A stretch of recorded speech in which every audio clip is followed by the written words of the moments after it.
Norm MacDonald has died. He was 61. Norm MacDonald was 61. It is a generational thing. I'm 61 years old, young. I say 61 years. Right. I say 61 years experience. I have more than that. My legs, my arms jowls. are thin. My arms are thin.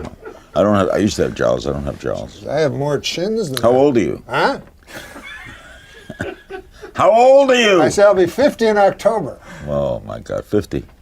That was a turning point age. I didn't like 50. Why? What happened then? I just didn't like turning 50. I thought we were going to be doing a bit where you're like a Jerry Lewis? Jiminy Glick character. Yeah, no, I'm fat. What happened? Fried chicken and gravy. Let me tell you something. Because, your metabolism slows down at our age. Yeah. How old are you now? I'm 49 years old. I'm 47. Damn near 50. For me too. I always say I'm pushing 50. Yeah, that's a scary age. Because you're a young man. I'm 62. What? Really? 62. Look how lucky you get. Look good. Yeah. Looks a lot better than me, and I'm 68. I'm 68 years young, I like to say.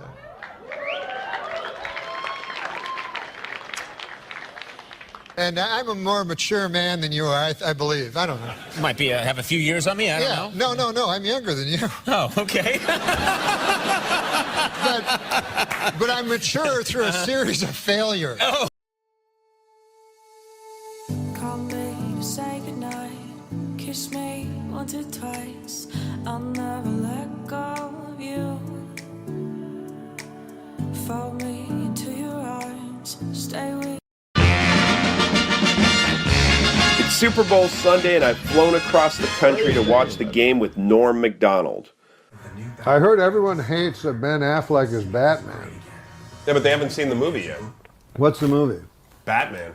Norm is one of the funniest people on earth, and maybe the most original. To a podiatrist's office. A moth goes into a podiatrist's office. Right? You are correct.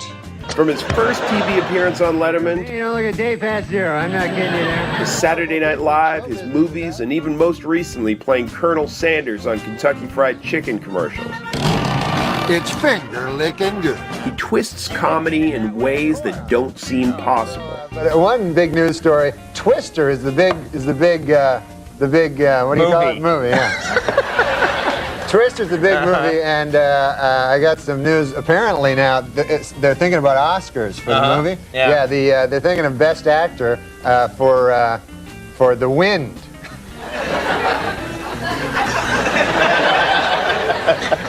Before the show, you said that stunk. Yeah. Yeah, you were right. I did. It's crazy.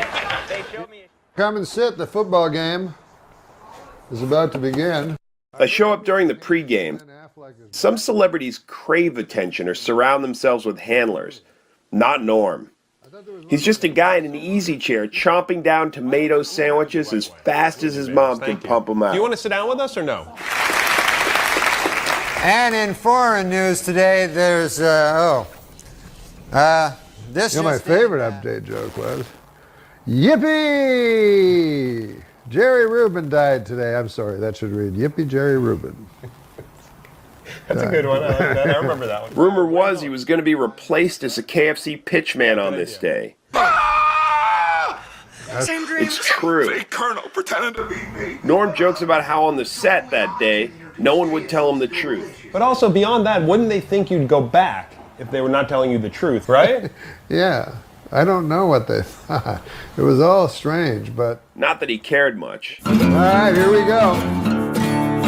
Norm has developed a habit for tweeting throughout sports events. He's also a veteran handicapper. The proper bet is Denver. Denver, okay. You wrote Deaver. So it's worth noting, Norm has had some problems with gambling in the past, but he knows how to pick a game. The problem comes when he starts picking every game. Well, I remember when I was hosting Saturday Night Live, I had every hockey under. There's like 14 games. When they say, "Oh, just gamble what you can afford," well, then there's no gamble to it. You know what I mean? What's the gamble? Yeah. We talk football, then we move to Russian literature, a genuine passion of his. Well, Gogol was an ultra-realist. Fact is, Norm can have a conversation about almost anything. Put a knife in and twist it around your brain. So were the Yoko songs those experimental weird things? Now we're at a point where there's 1,011,30 guys. God damn, there's the interception. We talk about his career, but it's not to boast. Norm rarely boasts. It was so hard because I had to act in it, you know what I mean? And I can't act, so that was... Norm is not just good, he's the best. I didn't steal them, I paid $1.50 for this. He's unlike virtually anyone I've ever heard tell a joke. He tells winding stories that seem to die, then he keeps going and they spring to life, like a 13-minute John Coltrane solo. And then this hellish facade once. How long a drive was this? We head over to his other condo to watch the game with his son. Ah, what are you doing? Just like before, Norm sits down, opens his laptop, and we watch football. Oh, no, that's going to look bad for Cam. You got that hit out because it takes too long. It's no longer like I'm with a comedic genius or even an interview subject. I'm just hanging with a guy named Norm. By the ref. I understand why David Letterman had him on as the last stand-up of his late-night show. He's not sentimental, and I say in truth, I love you. Oh, my God. He's just a genuine guy. Oh, my God. Oh, my God. Oh, and the Broncos won. They scored 24. Not bad, Norm. That was very sweet, Norm. Good night, everybody.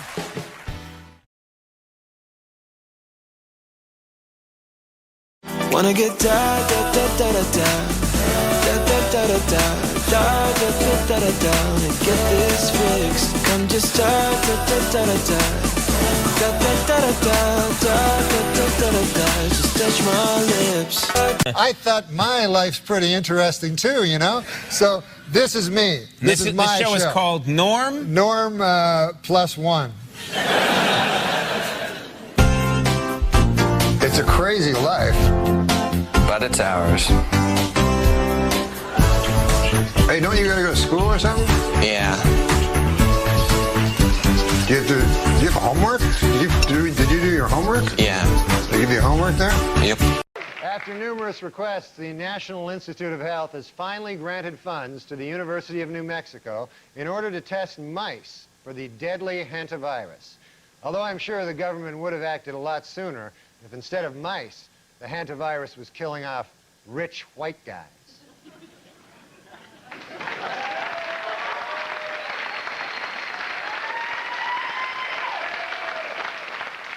And in Brunswick, Maine, an outbreak of the deadly canine parvovirus has led to the local Humane Society killing many of its dogs.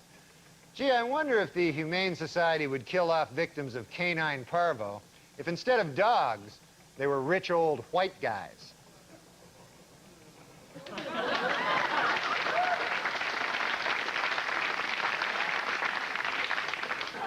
Wildlife officials in Maryland say that increased hunting will be necessary to control the state's black bear population. Gee, I wonder if hunting would be the answer if instead of overpopulation of black bears, there were an overpopulation of rich old white men. Yeah.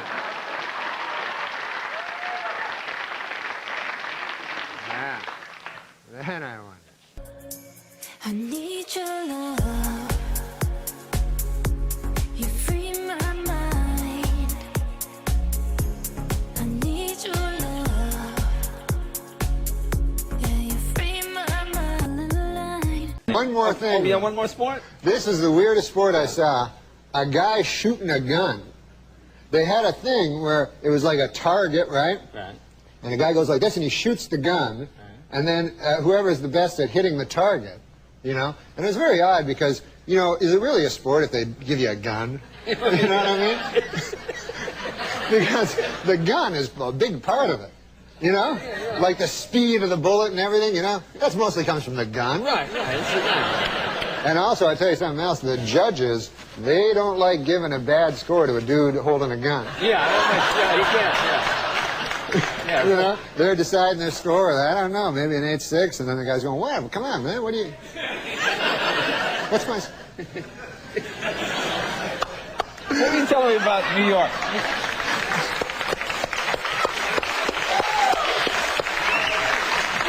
Sometimes I find it easier to start my own. Really, get the thing rolling, yeah. Do you feel that the new comedy, there's so much atheists?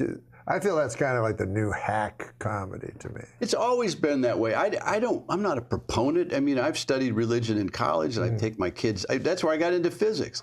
The chances of this thing happening, like by accident, carbon-based life forms at heavy stars, deuterium, you get into the quantum physics of it. It's very peculiar that we're here at all. Yes. It's very peculiar that this worked like this.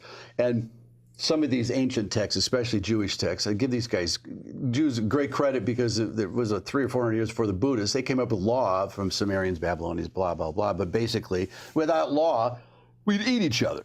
You know, that human nature, this is, I think John Wayne said, you can't legislate it. He said, he turned from a very good progressive, from Democrat to a Republican, because he got pushed by we think. And he said, listen, you can't legislate human behavior. You put 30 people in a room, give them all $1. In a week, 2 guys are going to have all the money. That's just how it works. People do this evolution of mankind. And I said, I've never been, like, I got kicked out of more churches because of stupid crap I'd say. Like, even the bishop said, we just don't want you around here anymore. I mean, literally. Well, don't you find sometimes the problems with atheism is that really their problems are with churches, not with God? Well, listen. They go, there's no God because a priest fucked a kid. It doesn't make any sense. No, but I said, my older daughter's atheist, and I said, well, philosophically, it's an irony there too, because atheists don't believe in God. Well, there has to be a God for you not to believe in. And my daughter goes, she's still in therapy over that. No, I always wonder about that because, and also, the atheists are usually choosing a God not to believe in. You have to have a God not to, otherwise. Like Dawkins doesn't believe in a Christian God specifically. Yeah, exactly, and I said, there's a Mark Kornhauser, used to be a magician that I work with all the time, and this is one of my analogies for the spiritual life. He goes, he did that trick where you rip a newspaper. Remember, well, magicians always worked with us with prop acts, and comics probably are going, prop act, you know, a lot of prop acts I like. The Amazing Jonathan is hysterical, and I like magicians. But what, you rip the newspaper, and then you unfold it. And I'm on stage going, it's magic. I watched both hands. There's no, he didn't, you know, I couldn't get it. So I backstage said, show me that. He goes, no, I'm not showing you that. If I show it to you, 3 things will happen. You'll go, oh shit, that's stupid. Then you'll try it, and magic will no longer mean anything to you. And that's the same thing. One day I was saying, I wonder what like prophets saw. And then God, imagine that if God said, listen, if I show you what's really going on here, you're going to go, oh, that's stupid. And then you're going to try to tell people, and the third thing is you just won't want to be here anymore. This won't mean anything. So you got to, I heard some guy say. The only guy he ever showed was Job. And then I think the prophet, Islam. Ezekiel? No, Muhammad. They showed him, and then he wrote it, because his miracle, he said to his staff, was... We're not going to get too deep into that. No, but you don't want to get into that. He couldn't read or write. So he said his miracle was he wrote their holy book. But he was a nice guy, from all accounts. Really, he was a good guy.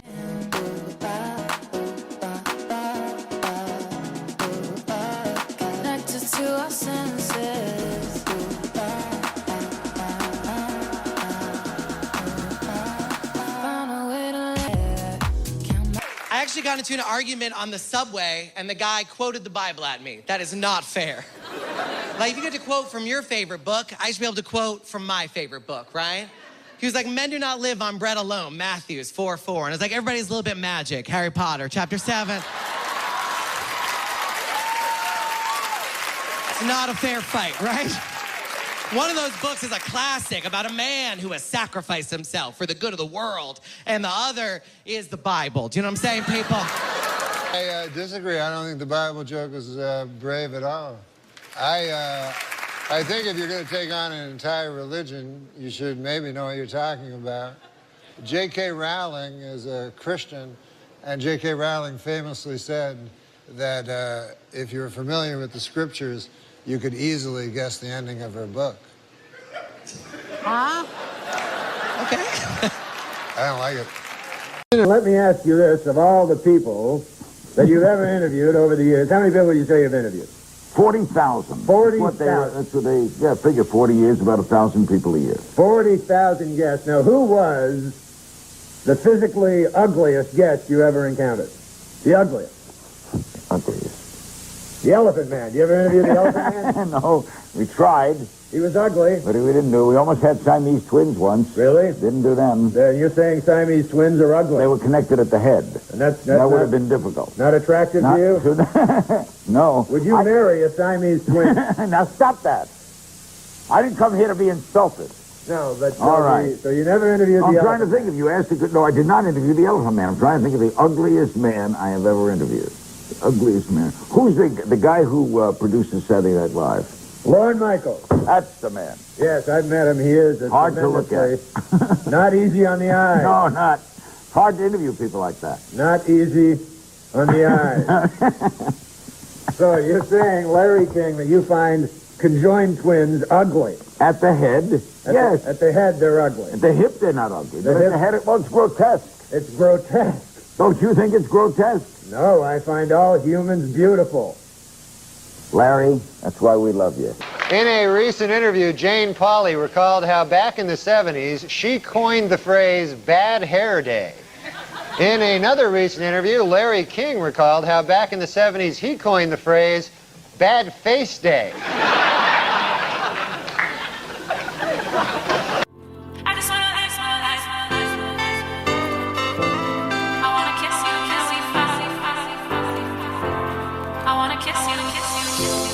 Told me that we should go our separate ways, but now you're back. Just go to huluplus.com/norm. What? I'm trying to speed up through this. Right now, sign up for huluplus.com. Norm MacDonald's podcast copy? /norm. /norm? You don't get any money isn't, from Norm. This isn't supposed to be. It's supposed to be /bill. /bill. They said Norm. Well, you know what? I like Norm MacDonald. Let's give him the money for the week. I didn't even know he had a podcast. Oh, yeah, dude, Norm MacDonald.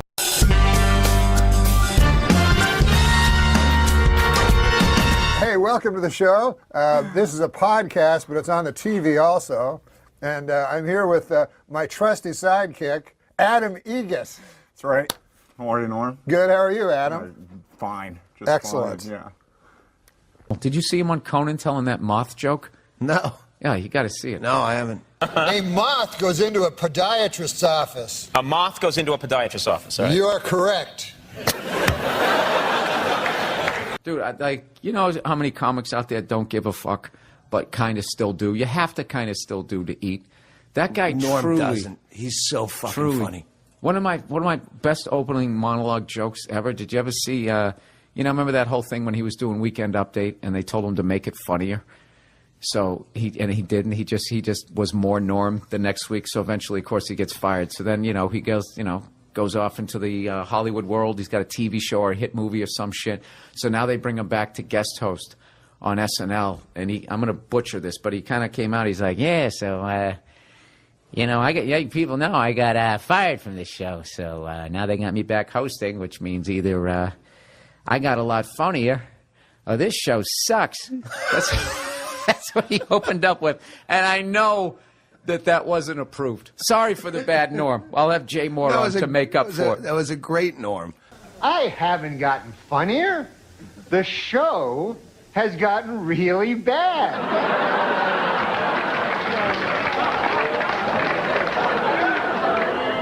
So, yeah, I'm funny compared to, you'll see later. Okay, so let's recap. The bad news is I'm still not funny. The good news is the show blows. Norm, listening to Norm on Stern or anything, any podcast, listening to... I don't know if you remember when Charles Grodin would do Letterman, and just knowing he's going on there, that it was always a fucking great show. Oh, yeah, That's and what people didn't get that he was fucking around. Yeah. That's how amazing. Norm is anytime. If Norm's the guest, I'm fucking listening. I was at a party with a friend and I noticed you first. And you returned my gaze, knew how to quench my thirst. You took me to that room like a dream come true. The dance you performed was just for me and you. Kisses on the neck, then you work your way down. Let yourself go for me all around town. Seductively. for obvious reasons, we lost Norm MacDonald this week, which was just, I had no idea that he was even sick. And he's a guy that I knew a little bit. I was definitely friendly with him. If we saw each other, we said hello and we shot the shit, but it wasn't like someone that I talked to on the phone or anything. And I was such a huge fan of his, and I would just always end up running into him. And he just always had that smile on his face. Like, as you talk to him, he would have that smile. Just a really great, warm guy. And I remember, I was trying to think what Norm's story to tell you. This one isn't necessarily funny. It was just sort of random. I went out to go see Bill Cosby in concert right before all the bullshit happened out in Pasadena. And he played this theater out there, which interestingly enough was where they had the 25th anniversary of Motown celebration, which is the first place Michael Jackson publicly did the moonwalk. I saw Bill Cosby at that theater. And I remember they had it all set up where, like, they almost built him like a little living room. He had like an Archie Bunker type chair, a little square rug, and then like a side table where he put his water. And he just came walking out, and there was the mic. There was no mic stand. It was just sitting on the chair. And he just came out. You know how he kind of walked a little bent over? Came walking out, waved to everybody, sat down, picked up the mic, and for like almost 2 hours, just, hour and a half, just killed. Just fucking killed. Had the crowd in the palm of his hand. Masterclass of stand-up, right? So I leave with my lovely wife, and I go out front, and who's standing there is Norm MacDonald. He was like, hey, Bill, hey, how you doing? And I talked. It was like, no, what's going on? I was so psyched that he knew my name and all of that stuff, and I think I had met him before. And then we just stood there talking about comedy and how amazing it was to see Bill Cosby and how good he still was. Like I said, this was before all the bullshit happened. And my admiration for the guys, it went even higher. That, I understood why I was there, but I thought Norm was so good that he didn't need to be there. And he was still there, still trying to learn and everything. And I was thinking, like, wow, this is why this guy is so fucking amazing. And, he's just was somebody that you couldn't just watch one video of him. Like, I was saying to Verzi how, like, guys like Ric Flair, Norm MacDonald, there's a few people, if you click on their videos, it's like, say goodbye to the next 2 hours of your life, because everything that they did is so interesting and so different and so funny. And one of my favorite Norm MacDonald things that he ever did, because so many people like pretend that they don't give a fuck, both in my business and in other businesses. You got I don't give a fuck. Hey, you know me. I don't give a fuck. Those people that advertise them. Like, that guy clearly, in the best way, didn't give a fuck. He really cared about people and stuff, but like he did what he wanted to do. And when he was on SNL, how big a gig that was, because there was so few channels. The internet hadn't blown up yet. And even with basic cable and everything, I mean, it was still, if you were on Saturday Night Live and you were doing Weekend Update, it was one of the most coveted gigs a comedian could have. And you were part of this lineage of, at that point it was, Chevy Chase, Jane Curtin, right on through to Dennis Miller's reign when he did it. And, did Colin Quinn come after? I think Colin came after, but it was always just like the best of the best comics that they had doing it, and continued on with Tina Fey and all of them. And no one's walking away from that job. And if some suit at NBC tells you they don't like the jokes you're doing and be funnier, you're shaking in your, I'd be like, oh, fuck, I'm going to lose this big gig. I don't want to get fired. I don't want to piss these people off or whatever. I guess he was doing all those OJ jokes, and I forget how the story went.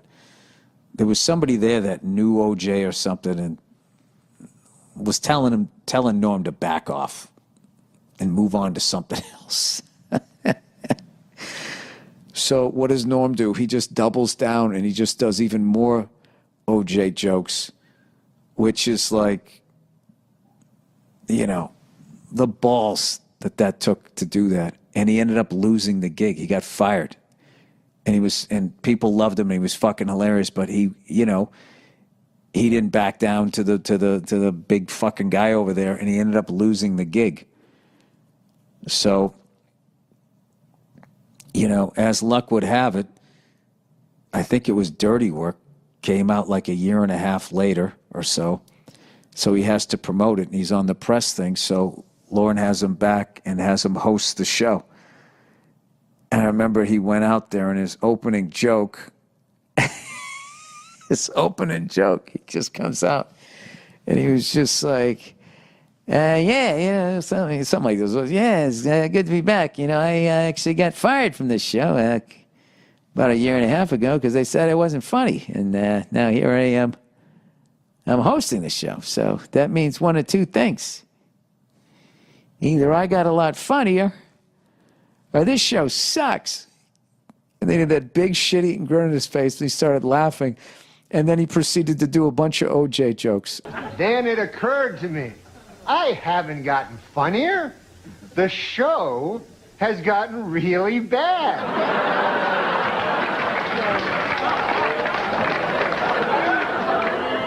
So yeah, I'm funny compared to, well, you'll see later. And it was just like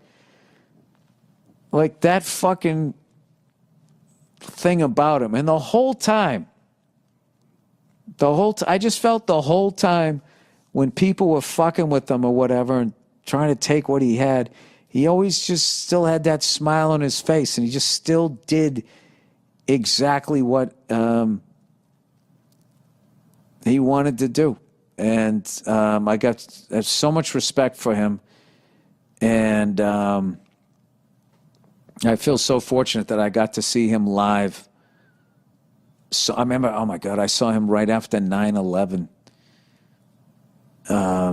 The Aspen after 9/11. Aspen Comedy Festival was this big fucking festival that was always a nightmare to get in and out of. Every year it would snow and people would get stuck in Denver, or you get snowed in, you couldn't get out. It was a fucking nightmare. And then as a comedian, you had to perform. It was like a mile higher than fucking Denver. And no one could breathe, and you're performing in front of all these super fucking rich people in front of industry, and you just go up and you would eat your fucking balls, and you're like, why did I come out here? And I remember I saw Joe Rogan do a full set that I still remember, and then I saw Norm MacDonald. It was at the same theater, and I remember Norm came out, and he was doing bits on racial profiling and all of this stuff. I'm not going to butcher the guy's bits, but I remember just watching that full set, and I was like, this guy is one of the greatest comedians I've ever seen in my life. And I thought that every time I saw him. And I don't know, it was a pleasure to know the guy, even on a little level.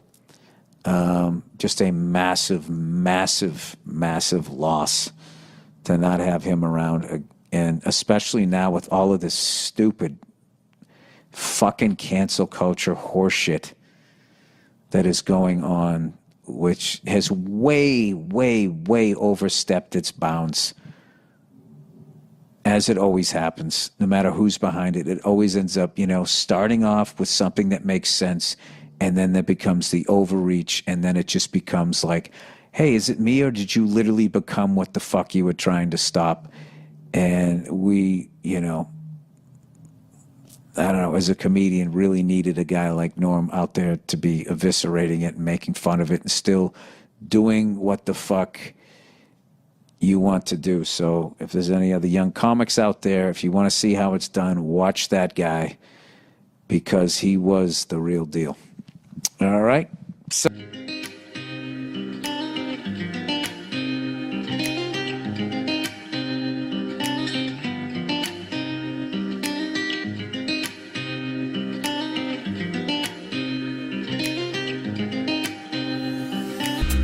once again, rest in peace to the great Norm MacDonald.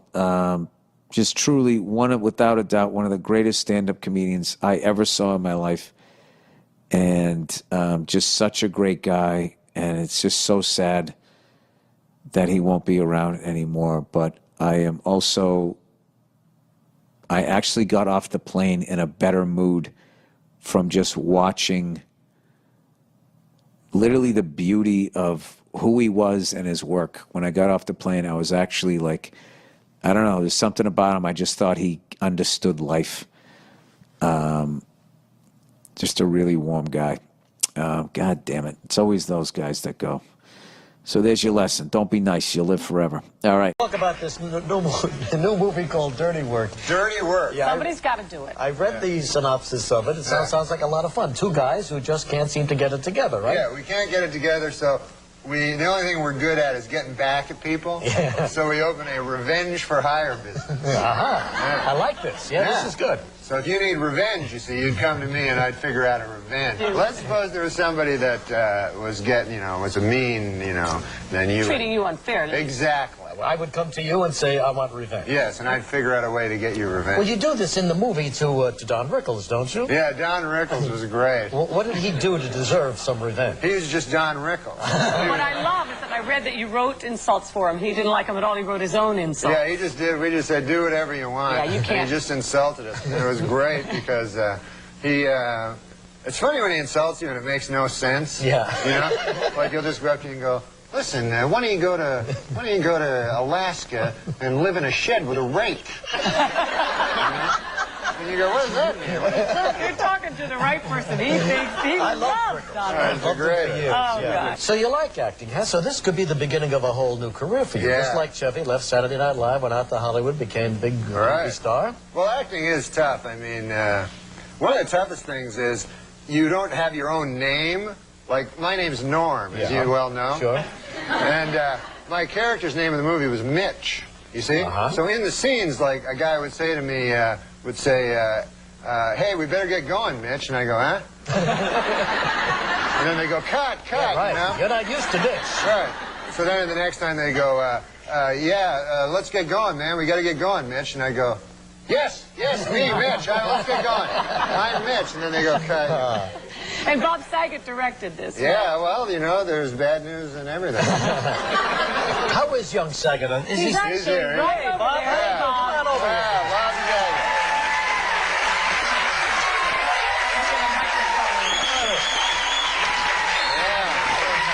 Yes, you do. Stand over there. Stand over there, man. Guys, Nice to see you two guys survived making this movie together. Well, Bob's a great man. Bob's a great man. And a good woman. We've been together for a while.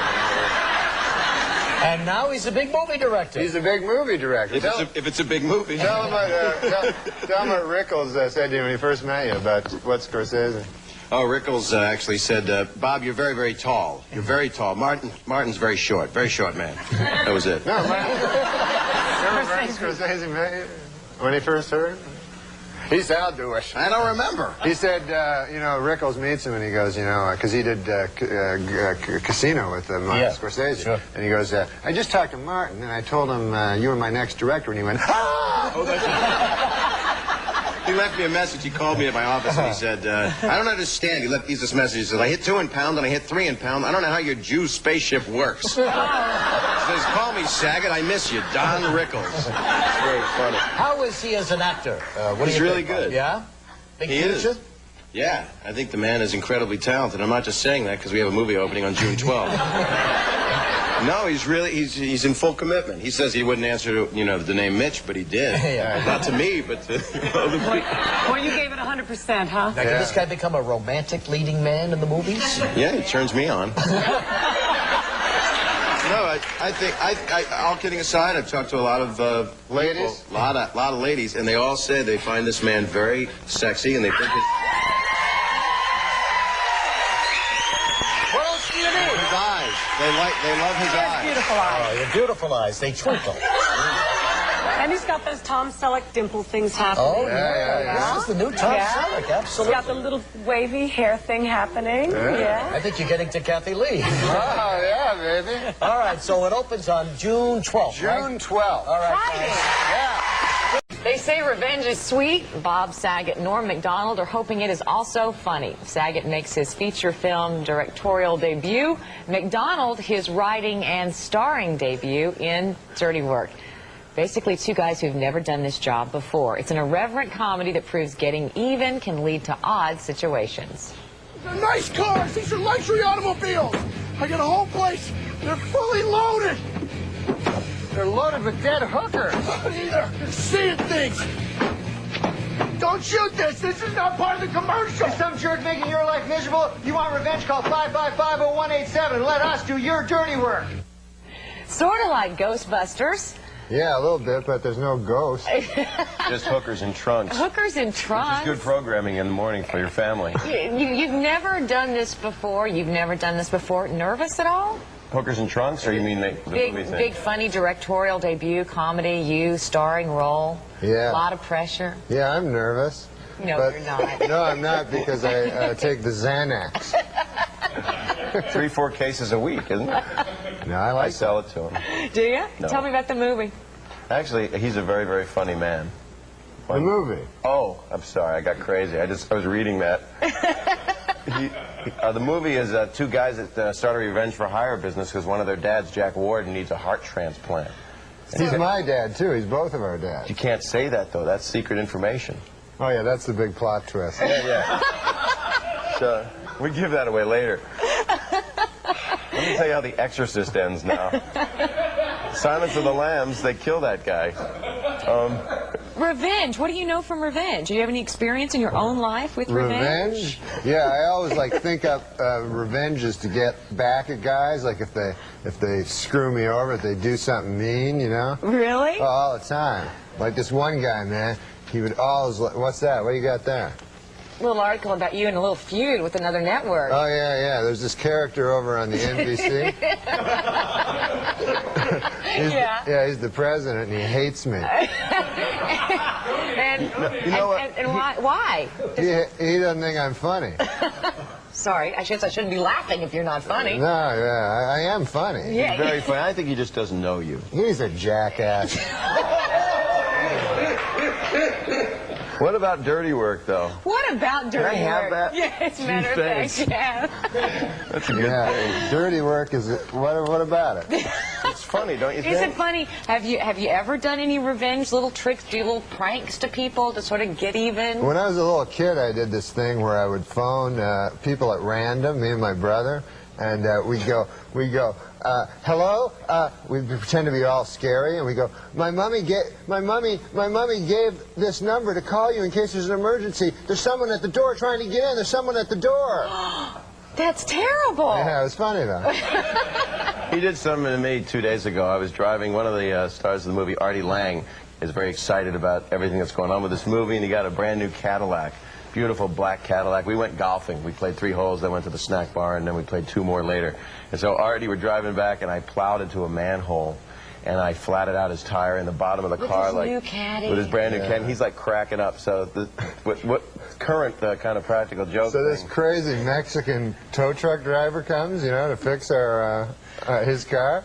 And so then I tell Saget, I go, hey, man, that guy wants your autograph, you know? For his kid. For his kid. So then the guy, like, fixes our car, and then Saget, like a jackass, he comes up afterwards and he goes, yeah, I'll sign anything for you. And the guy goes, no, cash. I said, you want an autograph? He says, no, $50. And then he and Artie are like on the ground because I was like, you want my autograph for your kid, right? And he goes, no. Was this movie fun to make? I mean, is it more fun to make comedies than to make dramas? Because you've made dramas before. I made a drama about his sister died of a bad disease. Right. I mean, you've done the other thing. Is it a whole... You know, it's interesting that you told us both. I forgot I'd done it till now. But you've also done some other directing as well. Yeah, I mean, a lot of people don't know you started back in college doing directing projects and things. Right. But this thing, you know, comedy is a collaborative thing, and Norm and the writers. Norm wrote it with Frank Sebastiano and Fred Wolf, and our producer Bob Simons. Everybody was working together to get the funniest stuff that we could get out of it. And it's Norm's sensibilities, a lot of it, and it's really because of that I fell in love. I don't know what he's talking about, but we got funny people in it. California. We got you know, the great Don Rickles, Chevy Chase, Chris Farley, all the funniest guys I know are in the movie. So that's what makes it, you know. Are you happy to be doing movies and not TV anymore? No, I love TV the best. Do you? Yeah. Maybe one day I could fill in for Spencer Christian if he's over in Atlantic City. Or Do you think? He always is, you know. I know, I saw him there once. Did you? Yeah, How much did you lose? He had a feverish look on his face. Norm MacDonald, Bob Saget. We're done? Best of luck with Dirty Work. Thanks, Lisa. You and Kevin are great, man. Thank you.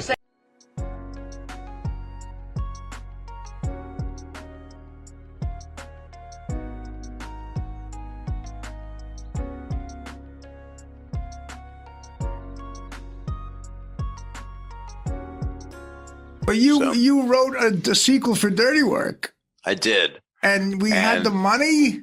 Yeah, we were going. That's unbelievable to me. Yeah. And Norm, I didn't think he was going to die. And I didn't know. I was going to say, did you know? I mean, you know, writing a sequel that stars a guy who's got leukemia is not a smart move.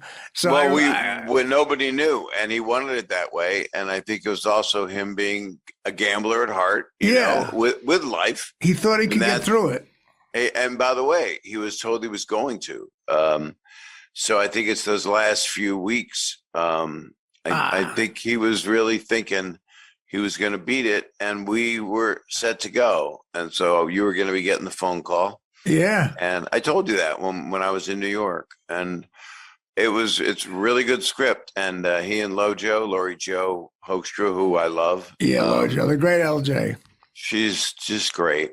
I guess when we did Dirty Work, I was more the guy that wanted to be liked, and that ain't the club you do it with. You know, you don't have, you know, Frank Sebastiano and Fred Wolf. It ain't social. It's making the best movie you can make. And that movie was, you know, people that love it have to know that writing good comedy is hell. You know, it's really hard work. And that's why I think the movie resonated. Right now I'm trying, we'll see what happens. I'm trying to make the R-rated cut for Norm, you know. Right. To do that, because 7 minutes are missing. So no kidding. Yeah. Remember you guys had I can't give it away if it comes out.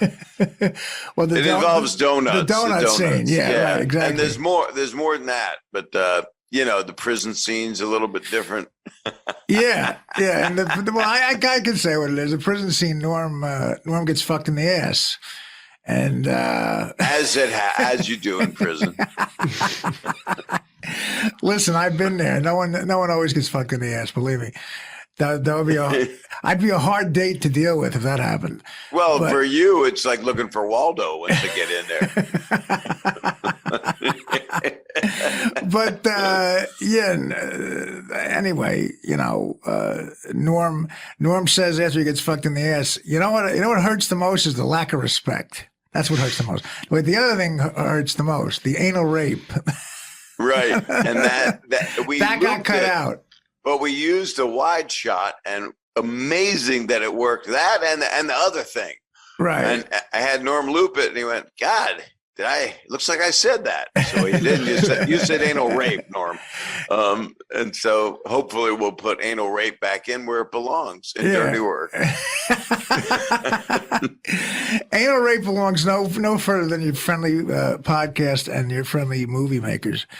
Norm's tone was distinctive and unique, yes. And nobody did that. Nobody did what Norm did. You know what I mean? I talk about Norm in the show, too. It's funny, and one of the things is Norm would talk people, like we'd talk to some strange waiter, you know, small talking people, and he'd be like, and then the guy'd be like, you're right, I'm quitting the job. And he'd walk out, and then Norm would go to me, I didn't tell him to quit the job. Like, yes, you did. But Norm's whole world was not just, he was making fun of you. You were part of this, the suckers too. Yeah. And he'd be like, I mean, you're telling me, you know, he would just spring you in. It was that brilliant podcast he had with Adam Egget. Yes. You know, where it's just, Well, I went to Norm's, his memorial service, and Adam Egget spoke, and he killed. It was all these professional comedians. Yeah. Adam Egget went up and he goes, I love Norm MacDonald, even though if you Google me today, it says Holocaust denier. Adam Egan has the first thing. And he went on about Norm, but it was, him with Adam Egan was perfect. Because the guest didn't know that, like half the guests Norm would go, I mean, I agree with you. Not like this guy thinks that the Holocaust didn't happen. And the guests would be, you could see their angry eyes, like, what? And Adam would just sit there and take it. And the guests would leave the show thinking this guy's a Holocaust denier. Yeah, there was nothing funnier than when Norm was like, this guy fucking didn't think the Holocaust happened. So funny. And just blow past it, and the guests would look. You could see them looking angry. And then Norm would move on, which is another brilliant part of the bit. Norm would just keep going, and then the guys would just sneak a look at Adam like, what the fuck's going on? Yeah. And it was and Adam, to his credit, didn't. Sometimes you try to deny it. Usually, you just take the hit, and that person the rest of their life. That's so funny. He's Jewish. Are you Jewish? Yeah. Okay, then you'll get it. Oh, okay. Okay. Half Jewish. No, I'm full. Full Jewish. Full Jewish. All right, then. But you're young, so you might not get it. Maybe. Okay, so here's the joke. Holocaust denier. Awesome. I'm not going to hold that against you. Thank you. I don't understand what complex mathematics is, but one time I was in an elevator with Norm MacDonald, and we're in the elevator with these guys, because Norm MacDonald in an elevator is very, he'll just he will literally say the worst thing you can say about somebody and then leave, and you're left there with all the people. That's his thing, one of his things. But there's two guys who were talking about some complex mathematic thing. This is in the late 90s at 30 Rock. And they're saying this, like, I didn't even understand what language it was. It was a really deep mathematic thing. And then Norm MacDonald, who had never brought up math or anything like that to me in his life, goes, and starts speaking to them in this, like, what sounded like tongues. And they're like, oh, and they start speaking the binary, and he goes, and he starts speaking this mathematic talk, and then they leave. And then he goes to me like, yeah, those guys are nerds or something like that. And I was like, what? How do you know that? How did you know what they were talking about? How did he know? He's like, he's a nerd too. He knows something deep, like he knows these things sometimes. He's a very smart guy. Really smart. Yeah. One of those guys that just, he'll just pretend not to know something. And he'll be like, that's like, and then you're like, what? Anybody walks in the room, he knows what they're talking about, Yeah, he's the guy that really should have had a podcast a long fucking time ago. Right, and I know he's doing something now. He just sent me a text message the other day that he's starting to do a podcast now. Hey, Joe, I'm doing a podcast. Doing that thing we talked about. He should have done a lot, because he had that show on Netflix, but they muzzled him when he went on the Howard Stern show. Right. And he was saying something, and he didn't want to say retarded, so he said, you'd have to have Down syndrome to believe that. Because he thought that'd be a better thing to say. But here's the thing about Norm. I'm still not sure if he thought that would be a better thing to say. Right, you never know. Because he's so smart. He might have been doing it as a double troll. Yeah. No, Norm is capable of the double troll. It's like, I don't want to say retarded. Down syndrome. The double troll, exactly. Yes, he's the master of that stuff. I randomly wound up sitting next to him on planes twice. On two different occasions, just like I go, Norm, like out of nowhere, and he's sitting next to me. And one time, we're sitting there, we're talking, and we're having a good old time. And then he's talking about, I quit smoking. He's telling me how he quit smoking and finally quit smoking. And he's telling me all these things. And then when he lands, he literally like he can't stop himself, runs into the airport store and buys cigarettes. And he's lighting it as he's leaving. I go, I thought you quit. He goes, I did. But all that talking about smoking makes me want one. And he's like, before he even got out the door, he's lighting the cigarette. He just couldn't stop himself. But I like he goes, all that talking. He's the one talking about it. All that talking. He always puts it on you. That's what's great about it. But he's like, this guy talks about smoking. He got me back smoking. But it was so crazy because I was like, that's great, Norm. It's so great. You quit. And he's like, fuck, I want a cigarette. No, he always do like, I mean, I don't drink, I quit drinking. And it was like, oh, really? Did you drink a lot? Yeah. I quit. I finally had to quit, It's hard, but I did it. And they're like, oh. He goes, yeah, because I got fucking wasted last night. And I said, I'm never going to drink again. I was drunk. And people are like, wait, I thought you quit. Yeah, I quit. That's what I'm saying. He's always... Last night? Yeah. It's like an elaborate, like Abbott and Costello routine. Yes, exactly. Well, the gambling, too. He fucking loves gambling. Yeah. Loves it. Oh, yeah. Yeah. But that's a thing. Like, a lot of these great comics are, like, really impulsive. Yeah. It's like something about like the ability to say some of the crazy shit that he says. Yeah. It's you have to have this like hot wire. Yeah. It's just like, yeah. You just want to touch it. Ah. Yep. Oh no, he's Yeah. he's one for the books. Yeah.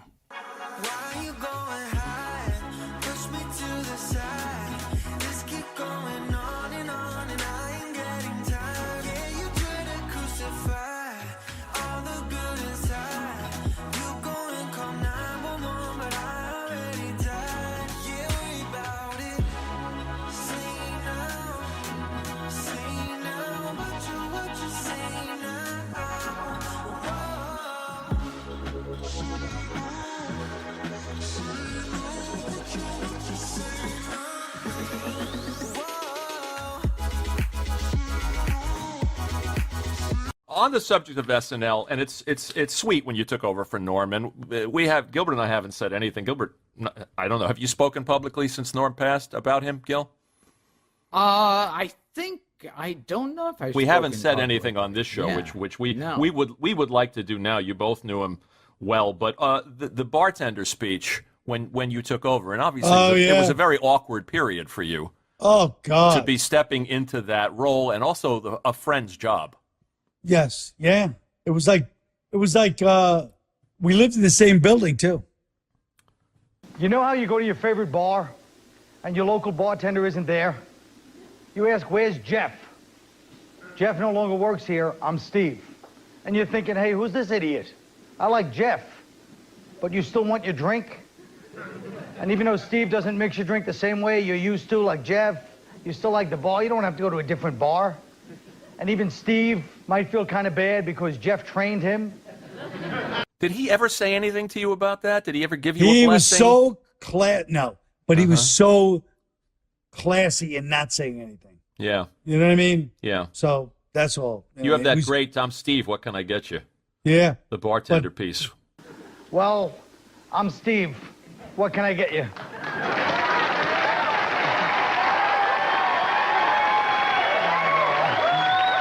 But I wish it would have stayed the way it was. But you know, it is what it is.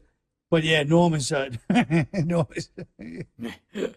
he's so funny. He was so distinctively funny. You know, Nobody like him, really. No, he had his own thing. You know what I mean? He was just very well, like Gilbert. I mean, they just have their own. They march to their own drummer, even in a business where everybody marches to their own drummer. They both have that, you know, idiosyncratic thing where it just be like, this is how I am, and that's it, and it's great. But you know, you have to tune to their frequency. You know, it's not like you can just. You know what's funny about that first update you did? Here's Norm being fired, as we all know, by Don Ohlmeyer, right? Because of cutting too close to the bone with the OJ jokes. When in fact he was doing a public service by telling those OJ jokes. And I'm watching you do your first update. There's an OJ joke. It's like the third joke. Yeah. In the February issue of Esquire magazine, O.J. Simpson said that if I had killed Nicole, it would have been because I loved her very much. And then he said, and if I had killed Ron Goldman, it would have been because he accidentally witnessed me loving Nicole very much. Somebody should buy this guy a John Gray book, all right? You shook his hand once, OJ? Getting out of a car? Well, he was getting out of a limo? He was getting out of a limo middle of the afternoon, and I have no psychic energy. I've never had those kinds of things, you know. But for whatever reason, this was in an afternoon. He's getting out of a limo with a girl. It's spring break. It's packed with people. It's Florida. And they're like, hey, do you want to meet OJ? I go, yeah, OJ, he's greatest running back of all time. You know, great, charming movie star. I shake his hand. He shakes my hand. And he's not even looking at me. He's looking past me. And he shakes my hand. And I felt like a jolt of, like, evil. I swear to God. It's like the Dead Zone. That's what it was like. That's what it was like. And I was like, I go, that was weird, OJ. I love OJ. Well, that was weird energy, you know. Wow. So you picked up on something. I feel like I did, you know. It's, of course, in retrospect. But I remember telling people at the time, so. I was also fond of, going back to your SNL bits, Colin Quinn Explains the New York Times. Yeah, that was a good one. And the St. Pat's editorial and Joe Blow. You look like you were having fun, and the best stuff is you and Norm together. That's right. That's right. There's obviously an affection that comes across on the screen. Yes, yeah, and that was the early days of it. It was great. I'm sorry we never managed to get him here. We tried, and for whatever reason, he was as elusive as you. He's more elusive. He's like, he was. I love to do it. I'd love to. You're like, oh, good. How about next week? Yes. What day? And you're like, okay. Yeah. He's like, all right, call him and we'll set it up. Next week is perfect because I'm doing this. And you're like, hey, I'll say Norm. Years later, what happened? What? I thought I was going to come on your show. What happened? It's like, oh, Jesus, Norm. Well, like you say, march to his own drum. Yeah. He had the, I think, best word choice of maybe any comedian I've ever seen. Yeah. He intentionally mispronounces words. Because the biggest show right now in the planet is Kate and Ashley plus what? Kate, John and Kate. Spit all over me. That's all right. John and Kate plus 8. You did it. You did it. Yeah. When he knows, he knows how to say TV. He says it's the TV. What are you doing now? I just saw on the TV my hair. Okay. All right. He came on our show, I think it was his first appearance, and he was talking about a Doberman, and he said it's a Doberman, and he knows. When I was a kid, the toughest dog was a Doberman dog. You ever see them? They're a tough. Oh man, they'll rip your throat out. Them dogs. Just like a pit. But he's constantly screwing with you on every level. Right. But his word choice is, he was like Mark Twain. He had this folksy, completely out of time. I mean, I don't know if he was born 300 years too late or 300 years too early, but he's talking in a way, no one speaks like that. And you really appreciate the way he says things and his talks timing. like a 1930s Canadian dock worker. Yeah. But he says, listen now, he says, man, I'm a tough old hombre, you know, and I got friends now. He says, I don't want anybody to know about this. You know, this is back in the old days. Sure, yeah. He says, I can tell by the accent, yeah. You know, it's funny because when the way I experienced him, as you did, Dave, was, you know, really on the talk show format. And later on, when I would look at the clips of him on my show, that I would think, I don't even know that I needed to. I was there just laughing, but I was in no way. He's totally self-fueled. Yes, it's nice when you hear the audience there, but he's also, when I look at his appearances that he did with me, I think I didn't need to be there. Right. I mean, I'm glad I was there. I'm selfishly glad I was there. But he's talking a lot about. I mean, he's talking a lot about mortality. He's talking a lot about death, and obviously now that people, you know, comics talk about that all the time. His face, his eyes, and his eyebrows. I always said there's something almost like a jack-o'-lantern. He's got such a great, his expressions when he's talking about after someone's completed the act, when he becomes, you know, what am I going to do now? I'm going to go down and have a cheese sandwich. He's such a terrific performer. I mean, he's really just got this. I got a wife. You got a wife? I just got married because I thought, go through that charade, keep appearances up. Oh, yeah. That's the kind of thing you tell if this were a memoir. And he's telling the whole story like a great 1920s silent film comic. He also had an infinite collection of old stories, I think probably from, you know, rural Canada or traveling salesman stories. And I would be delighted because, you know, he'd come out and I'd be laughing. It was the only person I could say this about. I'd be laughing before he did anything. He'd come out from behind the curtain and he's got those cheeks and those eyes. And I've looked at the tape. I'm just laughing. He hasn't done anything yet. No, I'm from a little town. It's called Monkland, and it's only 108 people. 108. That's small. It's country. You know, it's really rural. And but man, I'll tell you, there's lots of funny stories from there. Well, I'm sorry we don't have time. Thank you very much for coming, Norm. It was good having you here.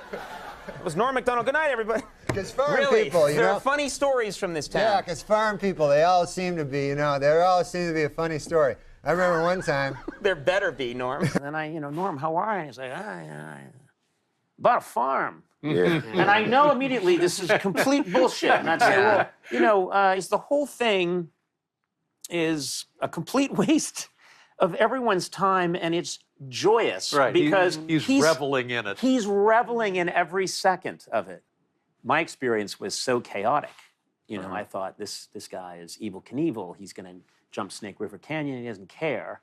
But he put a ton of work into what he was doing and worked it out a lot of the time. So I don't know what that process was, but I mean, this really impressed me with how self-contained it is. Some days we get closer. Things that we never really needed. Promises that we never thought of keeping safe. I guess it's never over if we never got it together. All I've ever heard about Norm is that I think he was the most widely read comedian. Very widely read, highly intelligent. I think a great, great mathematician. I mean, things that you would never think. He was talented in all these areas. And choosing, what's my diction? What's my word going to be? What's the right word here? And what's it exactly going to be? So you get this, because he seems reckless, but he's also ruthlessly planned everything out and thought it through. Yeah. And they don't seem to go together, but with him, they do. Yeah. Why did you leave Indiana? Because I had worked at a television station for 5 or 6 years, and I was getting tired of that. I mean, it was fun being on TV. And then I went to a radio station and worked there for a year, and that was right during Watergate. And people would call up and ask me questions about Watergate, and I didn't know. I couldn't answer it. But I met Richard Nixon. No, you didn't. Yes, after he left office. How does it come about that you meet Richard Nixon? We had a guy who worked on our show, Frank Gannon, who had worked with Diane Sawyer as they were speechwriters for the Nixon administration. And Frank had maintained a nice relationship with the former president, and he was on the Today Show talking to Bryant Gumbel.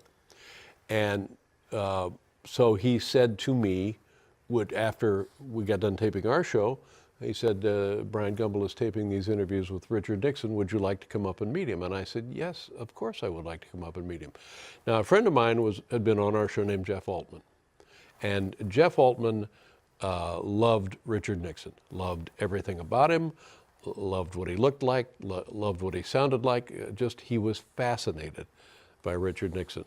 So I said, hey, Jeff, let's go up and we'll meet Richard Nixon. And he said, oh my God, yes. So we go up there. Now it's Frank, myself, Jeff Altman. And we walk in, and there was a little green room waiting area. And Richard Nixon jumps to his feet. And my first impression was he was a taller man than I thought. He seemed to be about 6 feet tall. And I always envisioned him as sort of hunched over and such. But he was tall, and the other perhaps greater surprise was he was very charming. Oh, Frank, he was so happy to see Frank, and he patted Frank on the shoulder and this and that, and we introduced everybody around, and Jeff Altman, and he was talking about Angels baseball and about how much he loved Carney Lansford, and it was going quite well. And then Frank said to the former president, Mr. President, what are they talking to you about? He said, it's the usual deep throat. It's not much of a Nixon. Yeah. They want to know who Deep Throat was. And so he's just kind of fumphering around about Deep Throat, but in a jocular fashion. Mm. And then after that sort of settled down, he looked at Frank right in the eyes and he said, it wasn't you, was it, Frank? And it was just, for my friend Jeff, for me, for everybody, it was delightful. Because he was serious. Yeah. Who knows if he was serious? I don't know. Was it you? Was it Frank? You don't know Frank Gannon. Yeah. I know Jeff. It's so bizarre to think of Frank Gannon as deep. Yeah. Straight to the heart. I went a long time acting like I was a bro. Get apart by you.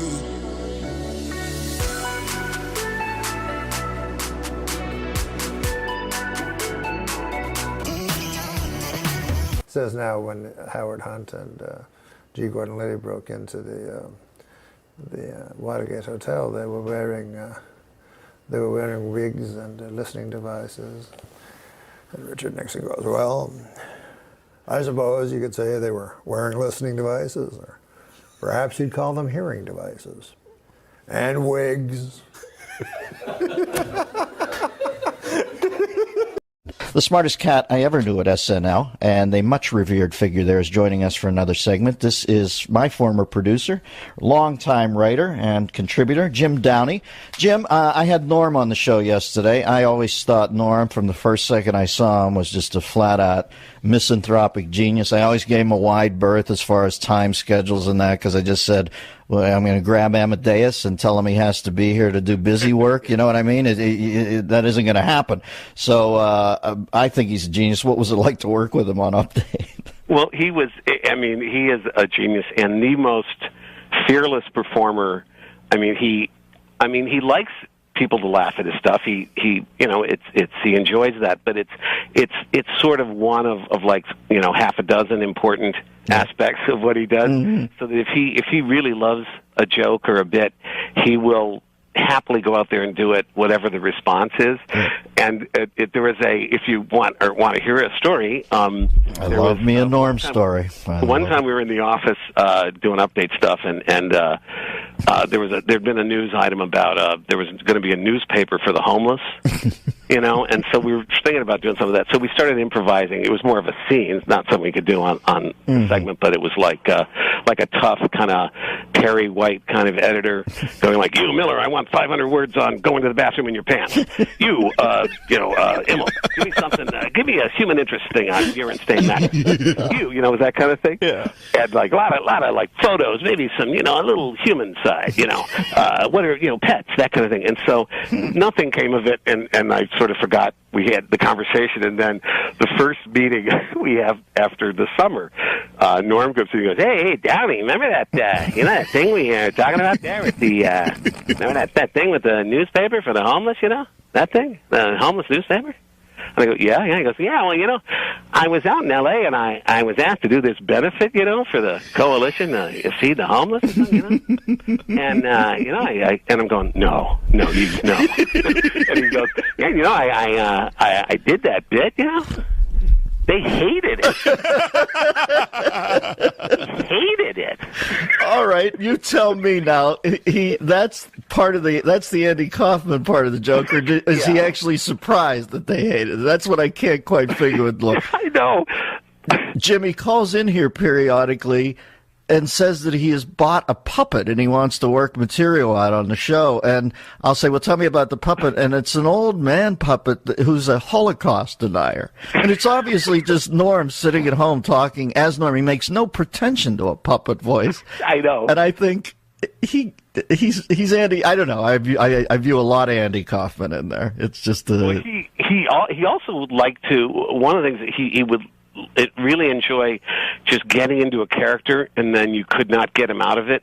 Like he liked doing old man stuff, yes, like being an old geezer and complaining about aches and pains and stuff like that. And then you go, okay, Norm, now seriously, now we actually have to talk about it. He'd start doing stuff about rheumatism and things like that, and you just had to plead with him to just stop. But he was on his own kind of, set of rhythms. The speed with which he would take his sport coat off at the end of his Letterman impression, always I would watch the thing just to watch, because Letterman's so ill at ease with show business, always makes this conscious show of getting rid of the sport coat at the end of the show. And when Norm picked up on that and did that as impression, God, I fell out.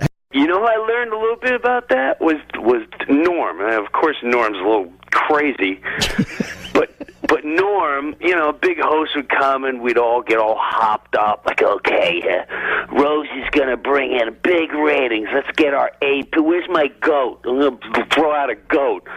And Norm would sit there in the pitch meeting. We'd all be dead serious. Will would throw out, I'm going to do a cheerleader. Right. This one and that.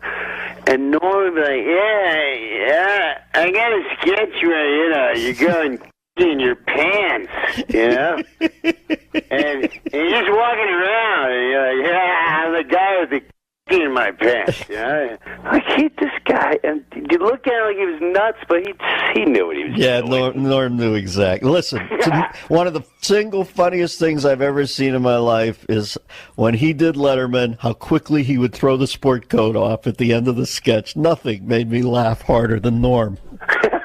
Doing Letterman, and I said to him, "What's with the sport?" You know how Letterman, how ill at ease he is with show business. Yeah. Norm said, "That's all I had at the beginning. The essence of it was his discomfort." I said, "This guy's a freaking genius." He is a genius. He would warm up the crowd. Now, when I would warm up the crowd, I would warm it up like I was playing the Garden, and I wanted to teach everyone a lesson. If I'm cut from tonight, I want you to know I should have been on. That I was a badass. Yeah, I'd warm up the crowd. Norm would go up behind me, and he'd go, hey, Jim Brewer and these guys, he's got all these great impressions, So I said, well, I better learn some impressions. So, are you guys all ready? This is my newest impression of these. I love it. Because here's Ed Sullivan. And I'm like, he's really going to do Ed Sullivan? Like, why would you? He goes, Ed Sullivan introducing the Beatles. And he goes, ladies and gentlemen, it's the Beatles. Well, I got to work on that one a little bit. I see you during the show. He's got a little Andy Kaufman in him, Norm. He likes to frustrate, titillate a little, but then periodically he'll say something like, I feel sorry for the homeless guy's dog, because the dog's thinking, this is the longest walk I've ever been on. Norm's hosting a sports show now, Jimbo, on Comedy Central. Oh, that's dangerous. You and I both know that can be very. Yeah, but that is a panel I volunteer for, because I want to be in the blast side of that when that goes off, because that is going to be a hoot. Hey, now listen, did I hear some rumble that Brother Sandler sent out Maseratis to the cast of Grown Ups? Did you reap the benefit? First of all, let me just say one thing. Nothing's better than Nancy Pelosi Augustus reference. Pelosi Augustus. I'm still swooning over that one. Yeah, Sandler gave Maseratis to Spade, Schneider, Kevin James, Chris Rock, all of whom need one, by the way. Right, exactly. What'd you get? No bitterness, but me and Norm MacDonald, yeah, we're splitting a zip car. And you split a zip car with Norm. It's like having one of those, those Christmas trees the drivers have that smells like North Slope Sensimilla. Yeah, this car, I don't know, they must have been smoking pot in here or something. Norm cancels on us once every 2 weeks, and I almost enjoy it more than him showing up at this point, because he always wants me to talk to some ventriloquist puppet that he says is on the phone. A Holocaust tonight. What has happened to Norman? And then when he sees, he's going to go, how come you never have me on your show? Nope. We tried to get you on. What? Nobody funnier, though. I mean, you got to give it to him. Nobody funnier. That guy, if I'm in a room with him for 10 minutes, they got to put the paddles on me, because I flat... Now, you're a young iconoclast, Norm. The kids, they get you. What? I was going to wear a suit, and I don't need to. I like this whole D.B. Cooper look for you, man. This is... Now, is he the guy that jumped out of the plane? No. He's married to Alice Cooper. Now, the thing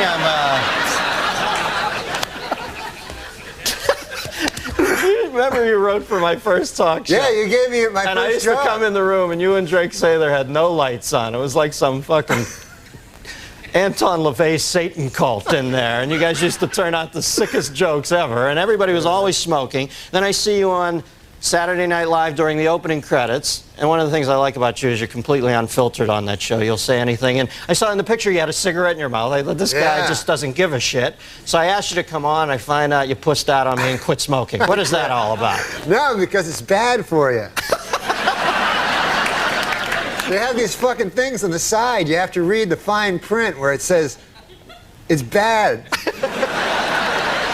Now, when did you first start smoking? I started smoking when I was a kid, like when I was, I think I was like 14, and I thought, I'll look really cool, like if I start smoking, because I didn't get along with anybody. So I started smoking. Wouldn't you know it, I did look cool. All of a sudden, all these broads like me and everything. Not broads, but ladies, girls, women. And it was hard though, man, because I was guilty about it all the time I smoked, because I always thought, I always knew it was bad for me, Like, even though some guys will say that it's good because their uncle lived long or something and he smoked, and they'll go, hey, what about, that old guy, Bert Mustin, what about that guy, And then he just because he lived long, that doesn't mean anything, right? That's just one guy. You can't, just because Bert Mustin lived long, you're all of a sudden... You did your master's thesis on this, didn't you? Now, did people bother you a lot when you're smoking? Were people pissed off when... Yeah, people don't like when you smoke, They're bothered, like... I gotta admit, though, secondhand smoke is bad. Like, I don't like... When I smoked, I didn't like secondhand smoke. Yeah. I like that first-hand smoke, because you get to suck it right out of the cigarette, And the secondhand... Any fucking thing that's already been ingested by someone is not as good, You know what I mean? Like a pork sandwich is delicious, but after a digested pork sandwich, that's fucking shit.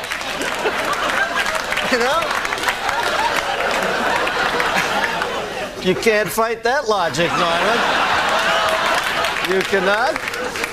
Do you think advertising brings kids to smoking? There's a lot of fight with the Joe Camel thing. Do you think they really? Yeah, definitely. They got it. Because the thing is this. The advertisers, they got to go after kids because they're not going to get adults.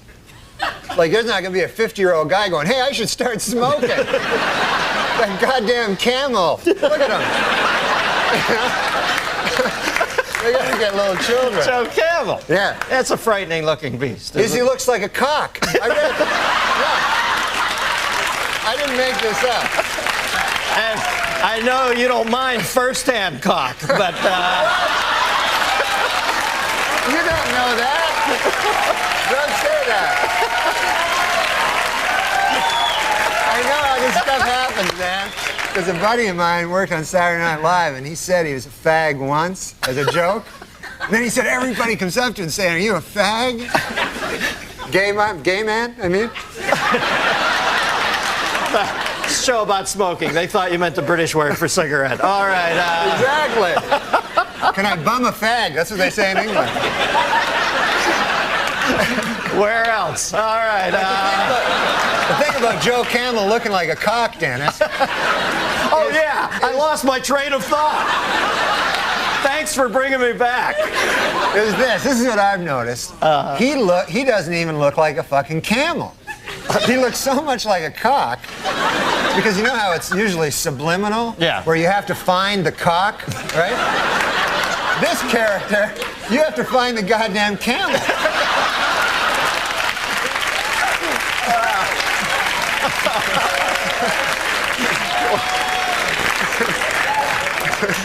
Yeah, believe me, when you only get 2 humps out of a cock, it's not worth smoking. All right, now, line 2, we got a phone call for you.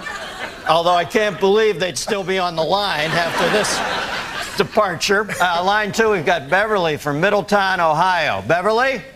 Yeah, hi, Dennis. Hi, Norm. Hi, you didn't know my name, I don't think.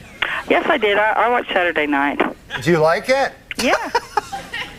I liked it when Dennis was on it. I watch Dennis every Friday. Get out of here. You're great at that, man. You're great at this. You know why? Because you don't give a shit about Dennis. You know what I mean? It's like the best thing you can do. Whenever I'd go on, they'd go, what's it like following Chevy? And I like Chevy. He makes me laugh. What the fuck do I think about Chevy? I'm trying to make a living here. Right, you know what I mean? Yeah. When I see you, I know you're thinking the same thing. Like, screw Dennis. I'm killing. Okay. Anyway, go ahead. What's your question? Okay, since nicotine is such an addictive drug, do you think someday you'll have to have a prescription to buy a pack of cigarettes? Well, you know, they always bring up the Constitution and talk about how we should still have the right to a militia and all that. But let's face facts, this country was built on tobacco growers. So, you know, if you're going to start changing... If you're not going to change one thing because it comes from way back then, you can't change this either. There are farmers out there who make a living. Tobacco is one of the crops that got this country going. So, no, I don't think they'll ever make it illegal. Yeah, no, they shouldn't make it illegal. I know. I think Norm's backing me up on that. What motivated you to quit? Well, I guess I was just I read this thing about how it was like a phallic symbol, and my doctor went in. He said, you probably have an oral fixation, which you know what that means. Let's not kid ourselves, right? So that's why I always smoke like cigarettes instead of cigars, because if I'm gonna have I like a little white thin cock, you know? Are we back to cocks again? I go away to Ohio, Middletown, the center of the universe, to take a nice clean call, and then I space out. I'm thinking I can't listen to Norm for a second. I gotta get a time cue here. I come back and you're talking about having a thin white cock in your mouth. I don't have a thin white cock in my cock. You mean? No. In my mouth. No, you misunderstand. What I'm saying is this. I'm just saying. Don't make the mistake of thinking I fucking listen to you. I just want to make it clear about that cock thing. I was just saying, if I ever was gay, if they like suddenly made it mandatory or something, then I would choose the smallest cock, and I would like a guy that came fast. I don't know. I thought the subject was cock. No, cocks is next week. I'm sorry. Does that answer your question? Yes, it does. Norm MacDonald, ladies and gentlemen. Call me to say goodnight. Kiss me once or twice. I'll never let go of you.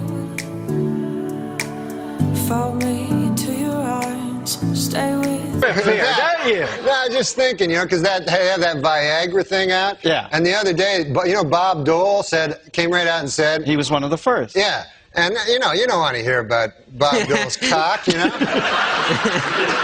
I mean, President Clinton's cock, Bob Dole's cock, what the hell? But mostly, an old man like that, you don't want him to have a super hard cock. You know what I mean? Why?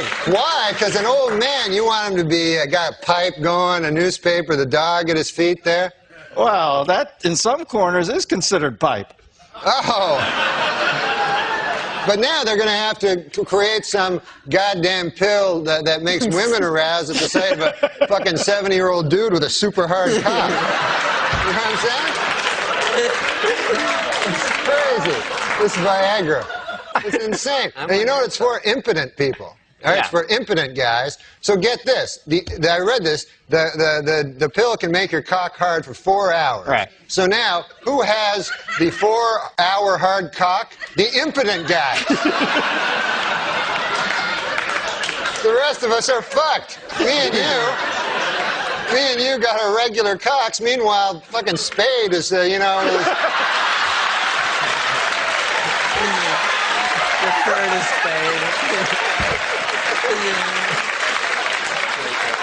Oh, man. I didn't see it. I didn't see it coming. Dude, I know you didn't. He brought it all around and then a vicious rip kick into his best friend's gut. Once there's too much cock talk, I try to just zone out for a minute till it goes back the other way. If there's too much cock talk, this guy has fevered nightmares all night. Dreams, I mean, like sweaty, fevered dreams from the cock talk that's been all over his head. Why bury me twice? He's killing me. No, he's a good man. That erased it. All right. No, he's a good man. Who cares? After all that, that's the whiteout he puts on. Yeah, I know, it's awesome. After he talks about you doing chin-ups on cock for 18 minutes. No, he's a good guy. If you're gay, he's a completely straight guy. He gets a lot of ladies. You know that about him with the ladies. Don't say ladies. Women, girls. Okay, thank you. Ladies, what are we, fucking on an FM station here? He's Don Cornelius. But these gay guys, man, I was reading, about these gay guys. I haven't even said hi yet. All right.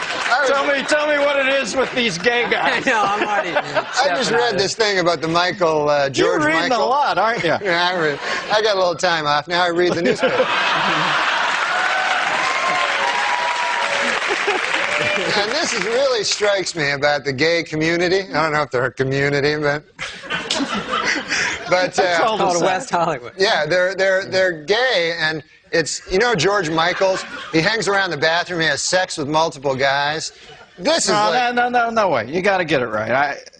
Hangs around the bathroom, and it was described as a lewd behavior, but I don't remember sex with numerous guys. Well, is that what you took away from it? What does he do? What were you, in the next stall? I could have been just having a nice bathroom regular thing. I don't know what lewd behavior is, but I don't know that he was in there with numerous guys. But anyway, go ahead. We get the gist of it. This is definitely a gay thing, because this is a pop superstar. You know what I mean? You're not going to walk into a bathroom and all of a sudden Farrah Fawcett's like, You're not going to... What? I love it. What I'm saying is, why would a famous what was she doing? Some sort of cervical belt sander thing, or what was that? Oh, Christ, what are you, Linda Blair? They do. That's what they do. Right? That's what ladies that I know do. Good to know that primetime exposure's paying dividends there. But I think that's what it is. It's that the gay, that's why they have separate bathrooms. Let's face it. If they had women and, women, as you call them, I call them ladies. If you had them in the same bathroom, like you go in the bathroom to do your business, see a man about a dog there, and you're in the bathroom. You're in the bathroom. All of a sudden, a beautiful lady comes out. Oh, here's my vagina and breasts. You're going to be hanging out at that bathroom a lot. So I don't blame anybody for anything.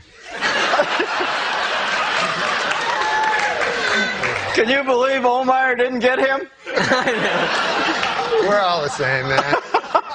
Have you ever met Olmeyer since then? Don Olmeyer I met once, after he fired me. Yeah. Then I went and visited him in his office, which it wasn't an office I've never seen. It was like a wet bar and a bunch of weird sports trophies. He's a big sports guy, Yeah. So he explained it to me what happened, but he did it all with sports stuff, like he said, man, you see, you're the number 3 hitter, but now you're going to be number 8. And then later on, Ken Griffey will show up. I didn't know what the hell he was talking about. And then I said, well, Christ, man, what the hell am I supposed to do? And he goes, I don't know, just walk it off, And I'll put it in sports terms why you got fired. You were fucking with OJ too much. That's exactly why you were fired, man. Well, I don't know. That's his buddy. Yeah, it's his buddy. Yeah, well, that's why you got canned. OJ's a good guy. I mean, he's not... We got to end on that, Normie, but there's what they'll remember you by. OJ's a good guy. Man, Thanks for coming on. Norm MacDonald and David Spade. Stick around, guys. You know Norm? Sure, sure, one of my best friends. Hey, Norm. Fuck you. What are you talking about? Norm? What happened? Baited me on Twitter. He goes, I'm going to one day tell you the story of how Doug Stanhope changed my comedy career. Really? For good, I hope. Very. Never followed up. Like all my Twitter followers for like a year now. And you have no idea what he was talking about. One day I'm going to tell this story. Right. He never told the fucking story. And do you know him? No, I love it. He is on Stern. Right. What Charles Grodin was on Letterman. Yeah, just anytime really good. He's on. He's so fast too. Like hanging. He's so good. He's the movie Dirty Work came out. Here was the review in my hometown paper of my performance in Dirty Work. Artie Lang has all the charm of a date rapist. That's what it said. Okay. Norm looks at that. My mother was upset. Gets on the phone with my mother and goes, "Hey, Mrs. Lang, that's fucking great. A date rapist has to have way more charm than a regular rapist." He thought of that in like 10 seconds. And then my mother burst into tears. Jessie May Peluso. She's the hot? girl that's really hot. She's not one of the you go-to. fucked her? No. She's the one that you go, oh, I would fuck her, but I would be in her act so quickly. Right. And you don't want that. Because I stink at fucking. You don't want to get that review from a chick.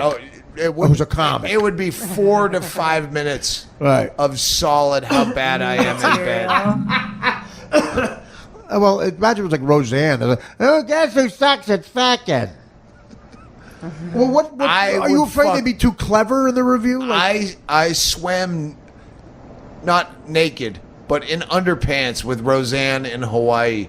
We got shit-faced at the best bar That's great. in Honolulu, Was she Arnold's fat then? Tiki Bar. She's never been that Asked fat. for Dawn as the bartender at Arnold's Tiki Bar. Me and Roseanne got fucked up. We walked to the beach. Right. We just shredded down to our underwear. Did you make a move?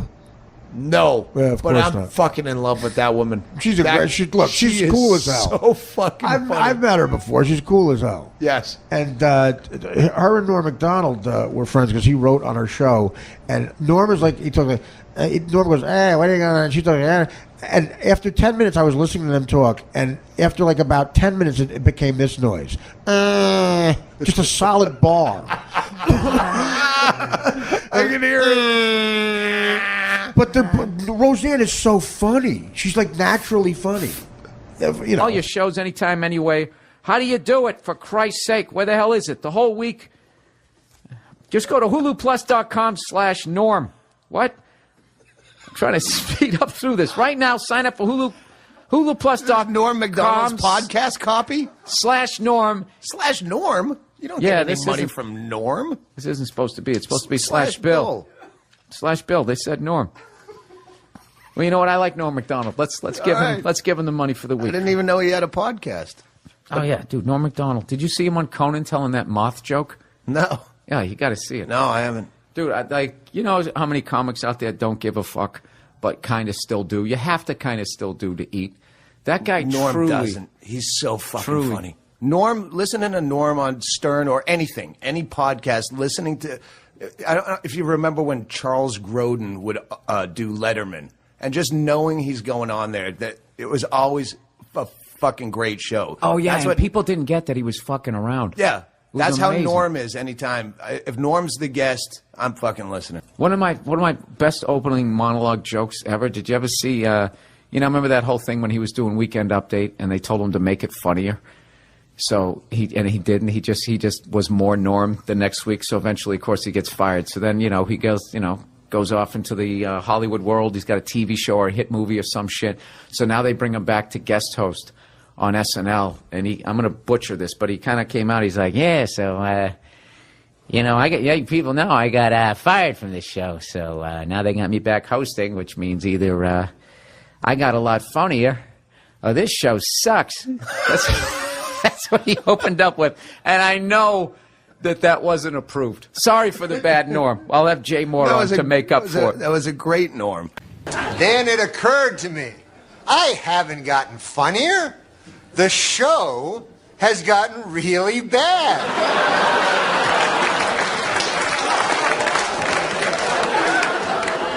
So yeah, I'm funny compared to, well, you'll see later. But okay, so let's recap. The bad news is I'm still not funny. The good news is the show blows.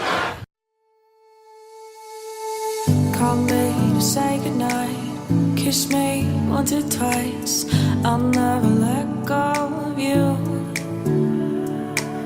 Fold me into your arms. Stay with And Norm MacDonald in hell fucking hate you.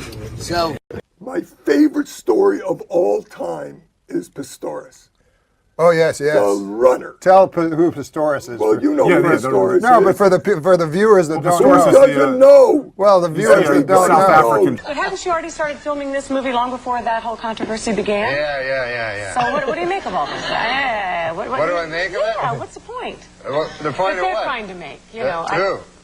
Oh, So you got to explain to the people. no, they read the papers. They know. Yeah, they know. What about that Dormer? This guy who killed the cops. Yeah, explain to the folks. I don't want to explain anything. If you're going to say that after everything I say, I'm going to leave.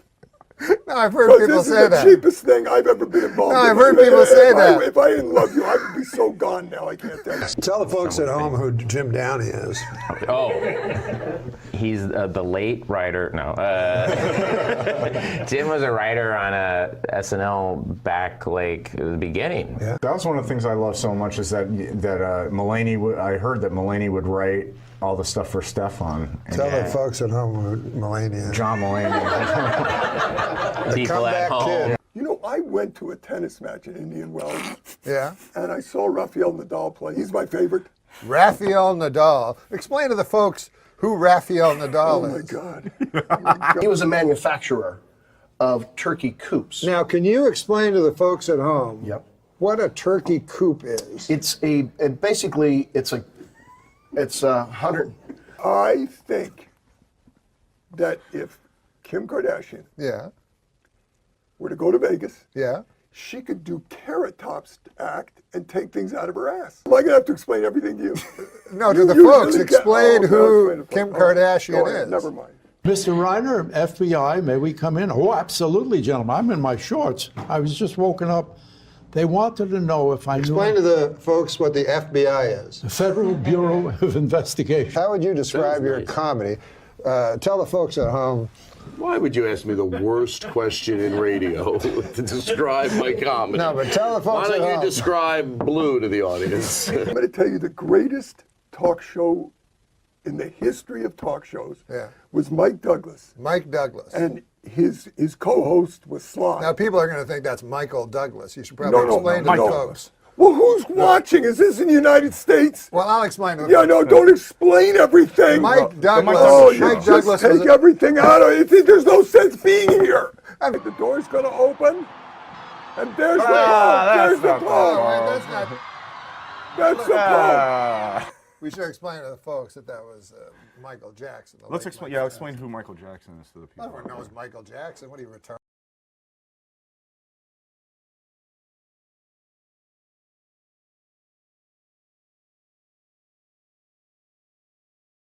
So when you started in Incredibad / The Lonely Island. the Lonely Island. What's the significance of that name, though? That's what really I wanted to ask.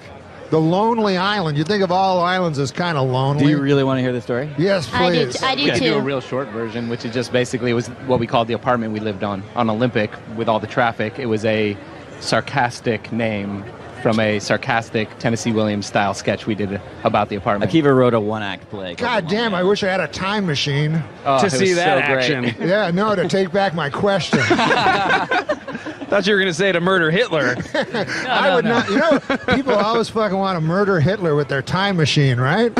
But then I feel if I got back there, I'd be afraid of falling under the spell of his fucking beautiful eyes. It's true. You and want oratory, and then be locked in the gaze. Yeah, and then I join the fucking party, That's knowing his me. thing. He gives you his full attention. You're like, whoa, All wait right. a minute. Maybe there's Norm, something to I'm this guy.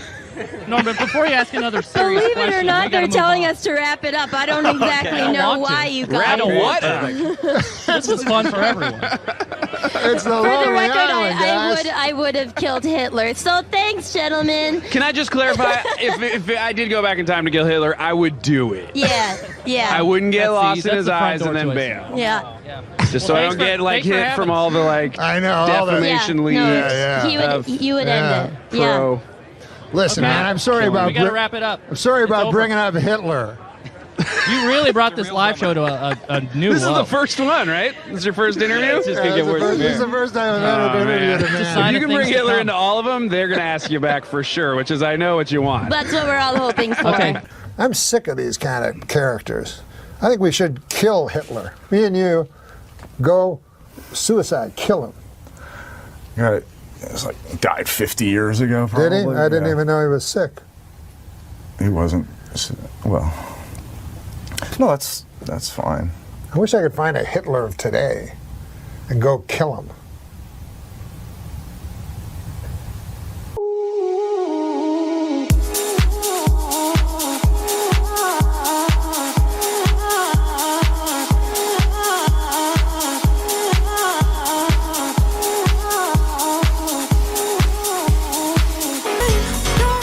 Mark. Now let's take this. Take us back in time. You started. You say. I wish I could. I don't know. Figuratively. If I could take you back in time, first I'd kill Hitler, but then I'd ride a dinosaur or something. I don't know what you wanted to do, but these are some things you'd have to do first.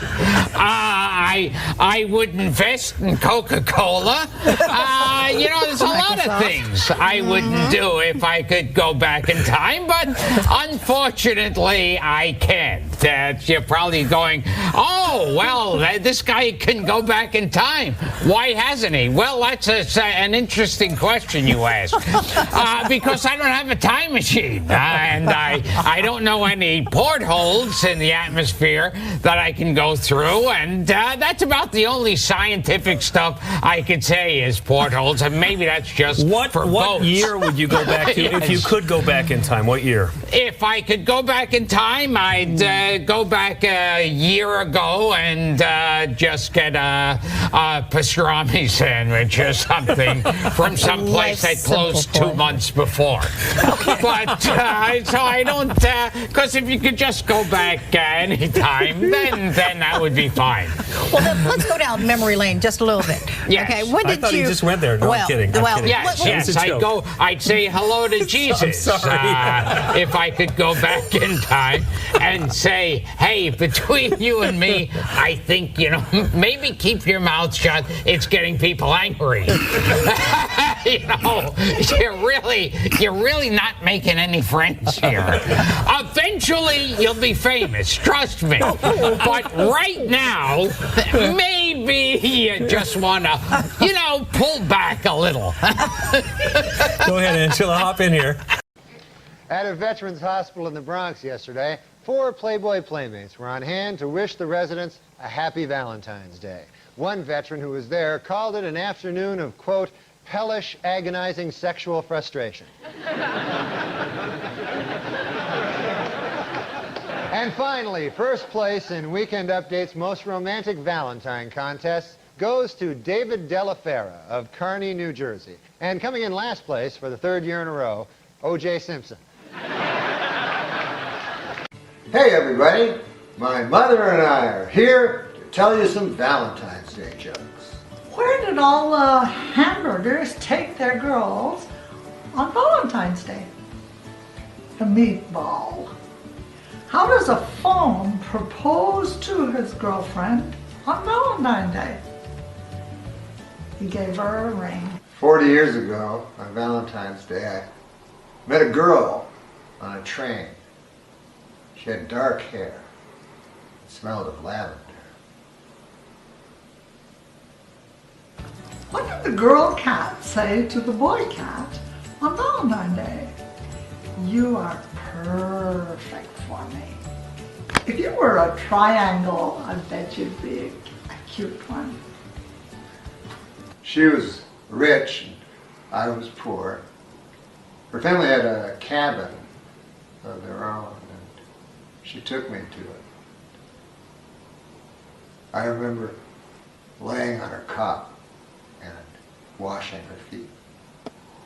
What is the difference between the girl who is sick of her boyfriend and the sailor that falls into the ocean?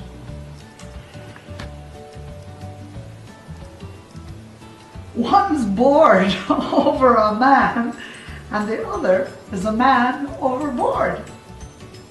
Ultimately, her father didn't approve, and in the middle of the night, I was escorted away by his private security. But every year I go to that train station and I look for that girl.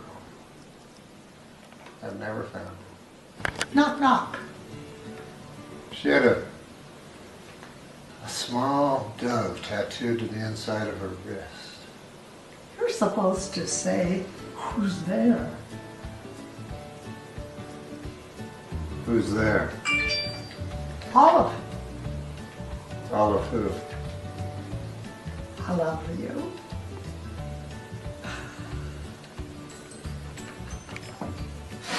You kissed your marriage teacher in Canada? Yeah. How old were you? I was like 7. On the lips? Yeah, on the lips. This is what happened. Nobody wanted to be my Valentine. Oh, no. We had an odd number of people in our class. So you went up to her? So I got molested.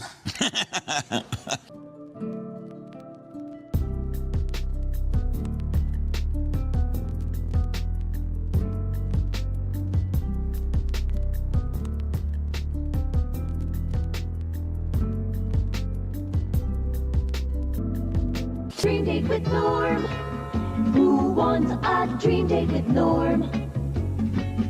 Why sit home alone? Just pick up the phone for your dream date with Norm. Warning, when Norm comes to your house, he will look nothing like this. Do not operate Norm while intoxicated. The producers are not responsible for Norm's behavior. Roseanne, this is what Kevin Nealon tells us. Tell him that story, Adam. He doesn't have his own anecdotes. No. All my 90% of my anecdotes come from Kevin Nealon, but he told this real doozy about. I should talk to him. Yeah, you Ralph, should. So You I should. can have some fun. He said during Roseanne's Roseanne talk had a show. talk show. Remember that? Oh yes, Yeah. yes. So one time, the guest was Joe Pantoliano, and she didn't know who he was. Oh, you fucked it up! God damn it, oh, motherfucker! See? I'm a guest on there, and now it's time to introduce the next guest. And she says, okay, this next guy coming out, he's a great actor. He was in Risky Business. He was done all kinds of stuff. I just love him. Ladies and gentlemen, Joe Pantoliano. And he comes out, and as he's walking across the stage toward the desk, she goes, oh, I know who he is. I know him. You don't even have your own stories. You take other people's stories and fuck them up. Very good. I'll tell you the story, but it's fucked up. But she's like Joe Pantoliano. She goes, this next guy's Joe Pantoliano. He's great. He was in Risky Business, and you all know. Come on out, Joe Pantoliano. And as Joe Pantoliano was walking out, Roseanne said, I know that guy. Now, See, you already fucked it up. So now when he told it the right way, that's my role. It didn't work.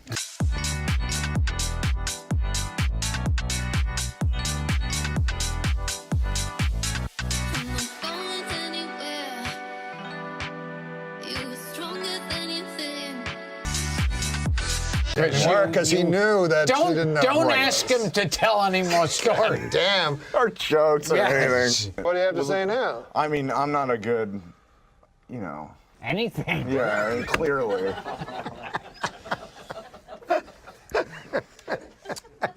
I mean,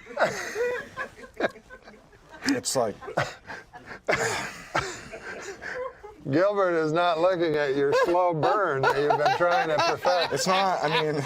I told you before the show I was going to, because you know so much about George Burns, I was going to tell you this joke that I heard George Burns tell, and I simply don't understand it. This was the joke by George Burns that he said was his favorite joke of all time.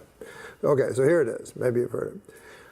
There's a vaudeville act, and they're two guys, and they're in a bar, and they see their comedic hero sitting at the bar, So they walk up to him and they go, my God, it's so great to see you. This is such a pleasure.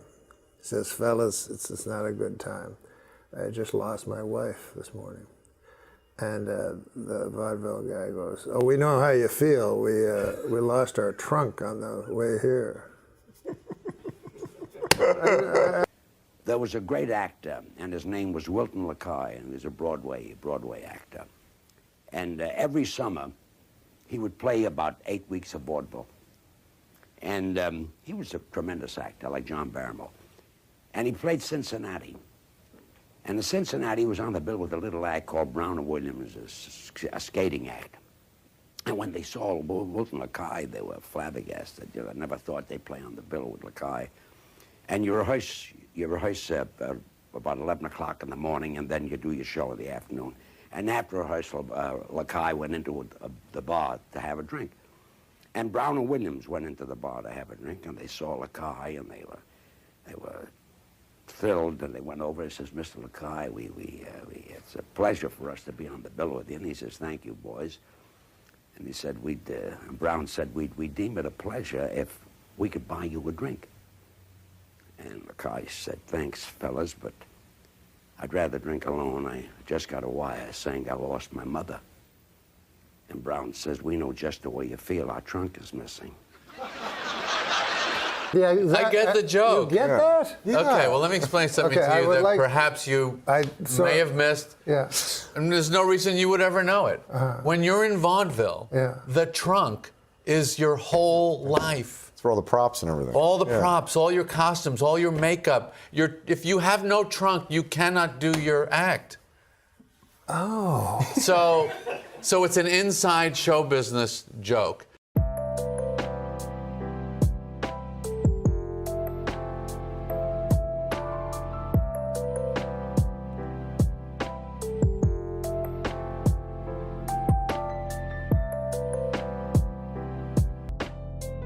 this is the greatest Jew joke I've ever heard, that I love. You're not going to get it. Okay. Okay? Yeah. But that's the joke, is that you won't get it. He's Jewish. Are you Jewish? Yeah. Okay, then you'll get it. Oh, okay. Okay. Half Jewish. No, I'm full. Full Jewish. Full Jewish. 100%. All right, then. But you're young, so you might not get it. Maybe. Okay, so here's the joke. Holocaust denier. Awesome. I'm not going to hold that against you. I'm surprised this guy's still on the air. He's a Holocaust denier. Oh, well, I'll have another one for you tonight. As soon as we leave here. Here's the joke. Now, the setup of the joke is it's a Jew joke. Okay. Two Gentile businessmen meet on the street. One of them says, "How's business?" The other one says, "Great." See, he gets it. He really got it. He really liked it. Yeah. There's so many jokes about Jews, Jews, and Jews. I was delighted to come across a series of Gentile jokes. I don't know if they've made their way around here. Gentile jokes? Two Gentile men meet on the street. One says to the other, "Understand you have your own business. How are things going?" The other says, "Terrific, thank you." So the joke is about who doesn't get it. Go back to the trunk joke. That's part of what makes the joke funny. He's Jewish, he gets it. Yeah. You're not, you don't. But I don't believe he got it. Oh yeah, he got it. He got it. Can we find out? Yeah. Yeah. Tell Norm why that's funny. Because it's two Jews and how's business? Great. Well, that's just what he said. No, it's two Gentile businessmen. Oh yeah, I don't. That's what's funny about it.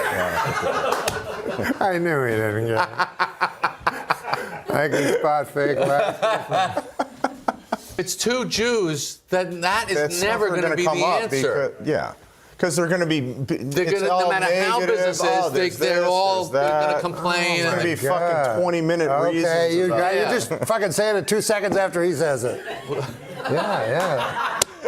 Isn't that interesting? Yeah. And here do you like the joke? Yes, though? I do like it. It's a funny joke. How much do you make doing this? You know, zero. Don't make it a cent. Come on, you got to get something. Don't make it funny. I think these fellas do over here. Yes. No comedian shows up anywhere for nothing. Gentile.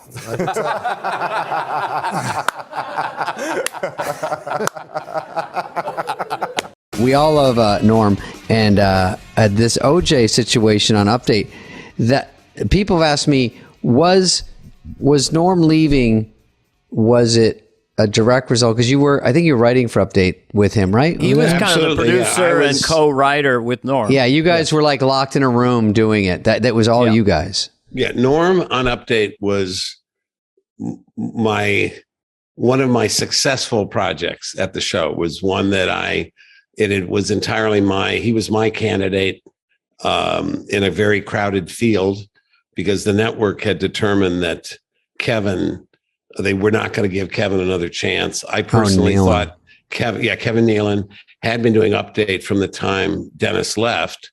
And I personally, Neil Nisi Bonham about, the dead, but Herb Sargent was not doing Kevin any favors the way he was running Update. And it was hard to sort of to get help to Kevin, because it had to go through Herb. It had to go through Herb, and Herb was sort of like ran interference and wouldn't notes get through and everything. So he didn't love my Update pieces either.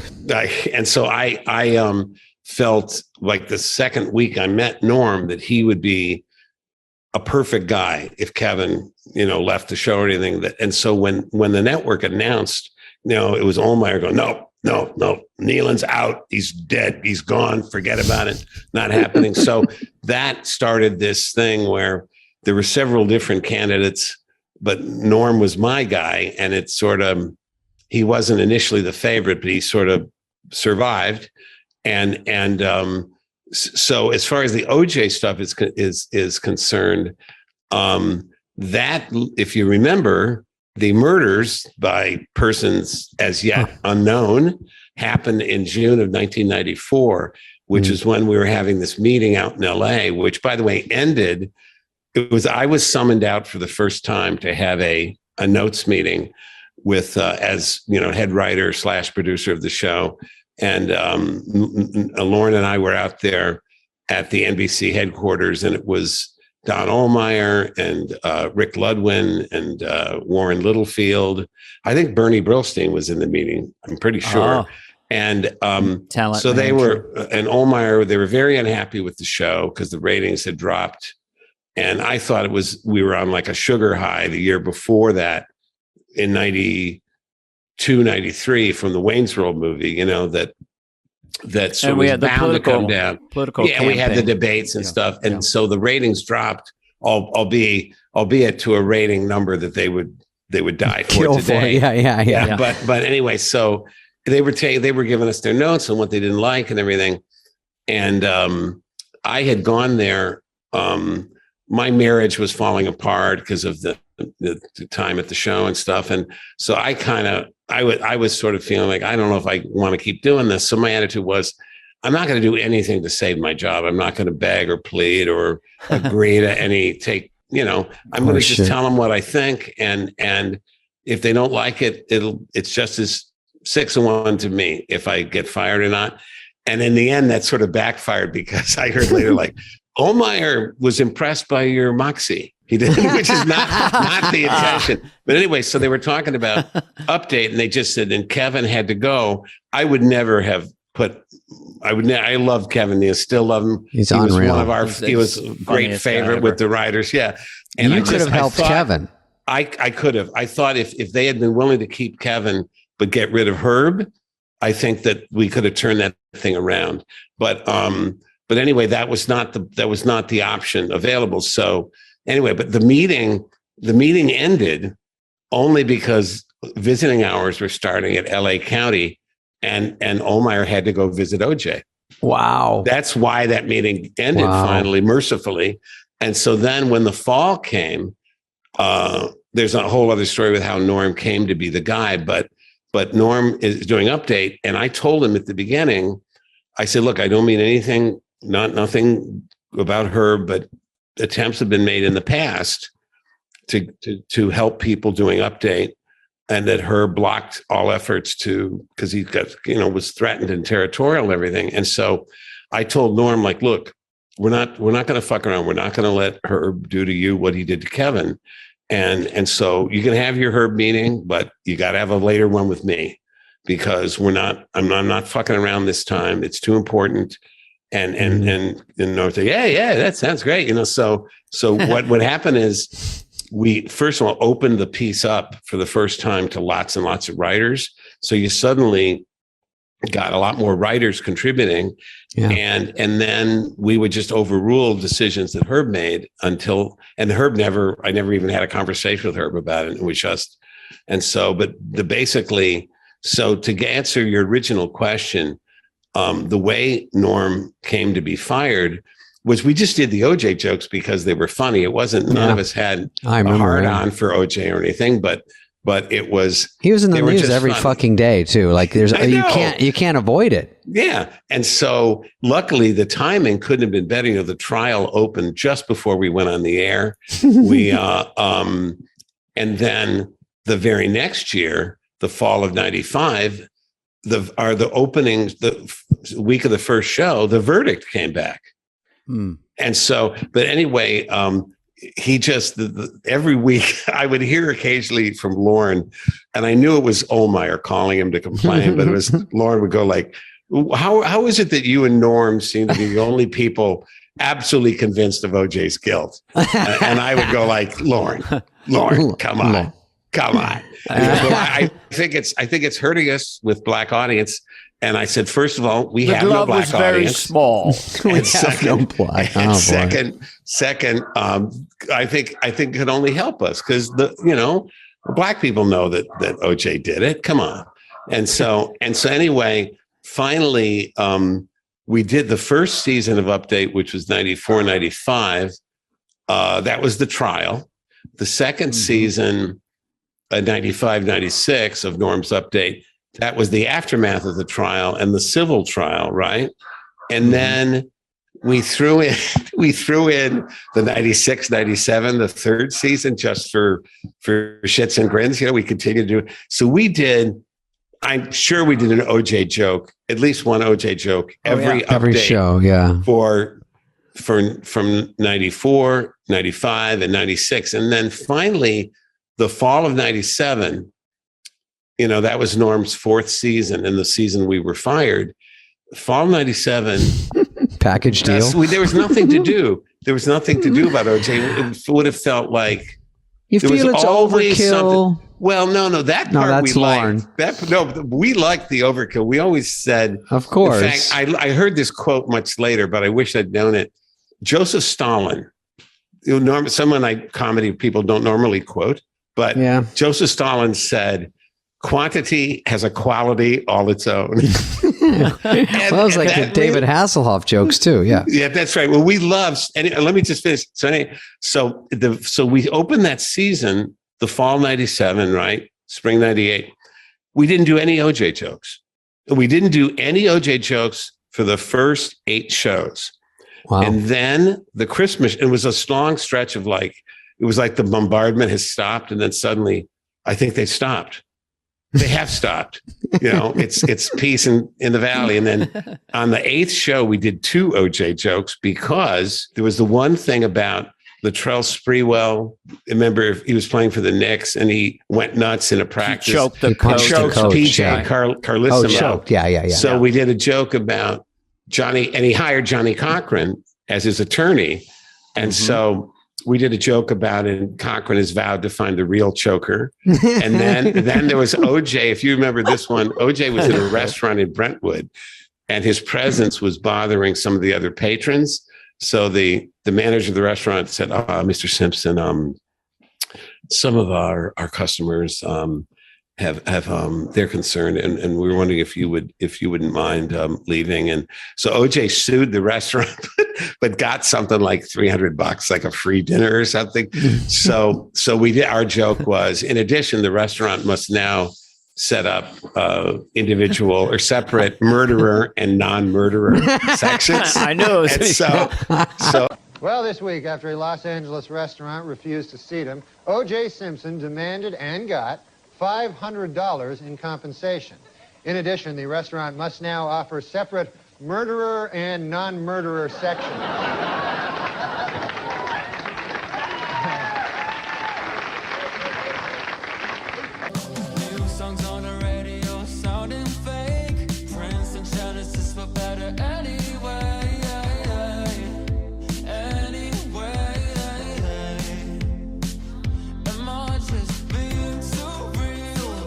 OJ. So anyway, so we did that. That was the Saturday show. A couple of days later, I'm in New Canaan visiting my little son. And the first thing I see is the sound was off on the TV and he's sitting in his high chair. And he was like, 2 years old, I guess. And so he looks up at the thing and there's Chris Farley. But with the sound off, he didn't know exactly what it was. He starts laughing hysterically just at the sight of Chris Farley. And then the phone rings, and it's Mike Shoemaker from the show, who's a producer at the show. And he says, a couple things. Chris Farley's dead, and you and Norm were fired. Wow. And so apparently, and later, guess what?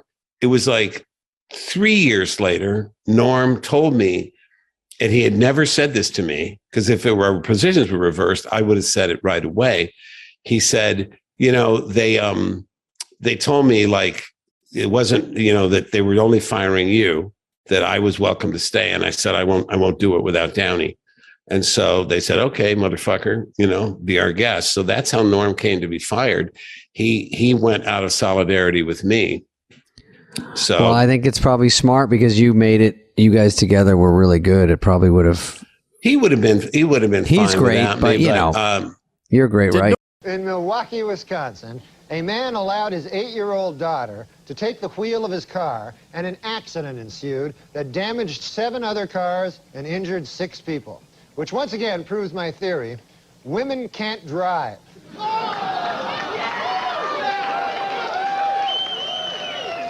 New medical research shows that men and women have different food cravings. Men preferring meat and women preferring sweets. Scientists trace this back to caveman days, when men had to go out and hunt for food while women sat on their fat asses eating chocolates.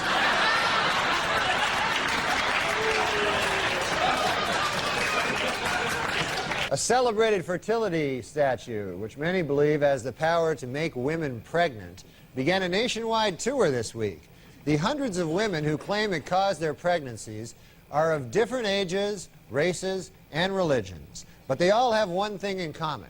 They are all dirty, dirty whores. A new book claims that Madonna once smeared peanut butter all over John F. Kennedy Jr.'s body and then licked it off, which just goes to show you Madonna's a whore. In other show business news, it has been reported that superstar Madonna is pregnant. Although personally I find this a bit hard to believe. I mean, Madonna isn't even married. It's like crazy. And finally, Weekend Update would like to congratulate Madonna, who gave birth to a beautiful baby girl last Monday. The baby weighed in at 6 pounds, 9 ounces, making it the 4th largest object ever to pass through Madonna's birth canal. I like that Madonna's baby thing. Oh, yeah, yeah. Oh, yeah. funny. Oh, you know, thanks. I really have to give it to that guy that's the father, you know, Carlos... Leon. Carlos Leon. Or Carlos Leon, I forget which one. Because you got to have a lot of guts. That means he had sex with Madonna without a condom. Right? That's great.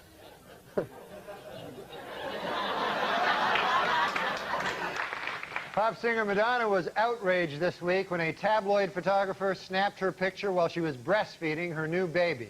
Apparently, the baby was blocking her nipple.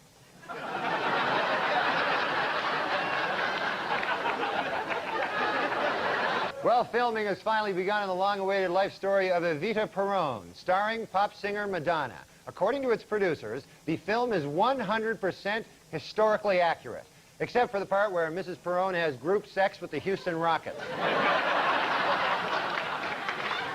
Texas millionaire J. Howard Marshall may have died 2 months ago, but as we see here, he and wife Anna Nicole Smith can still enjoy a romantic evening at home. Former Playboy centerfold and Guess jeans model Anna Nicole Smith collapsed this week after she suddenly realized that she actually had sex with this guy.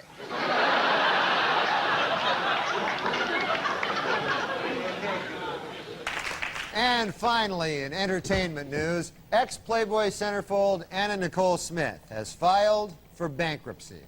And saddest of all, she slept with this guy for nothing.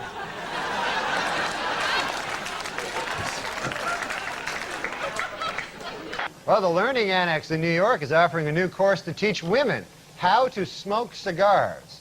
The fee to enroll in the class is $100. The fee to watch the class is $200. According to a new study from Yale University, in order to duplicate the physique of a Barbie doll, the average woman would have to grow to 7 feet, add 5 inches to her bust, and trim 6 inches from her waist. So ladies, you have your mission, now get to it. Hollywood prostitute Divine Brown has written a book describing in lurid detail exactly what she did with Hugh Grant. The book sells for $25, but for $35 she'll show you.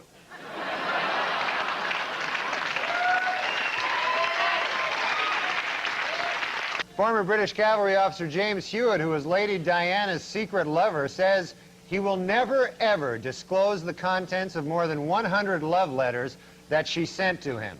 This, according to Hewitt's new book, I Banged a Princess.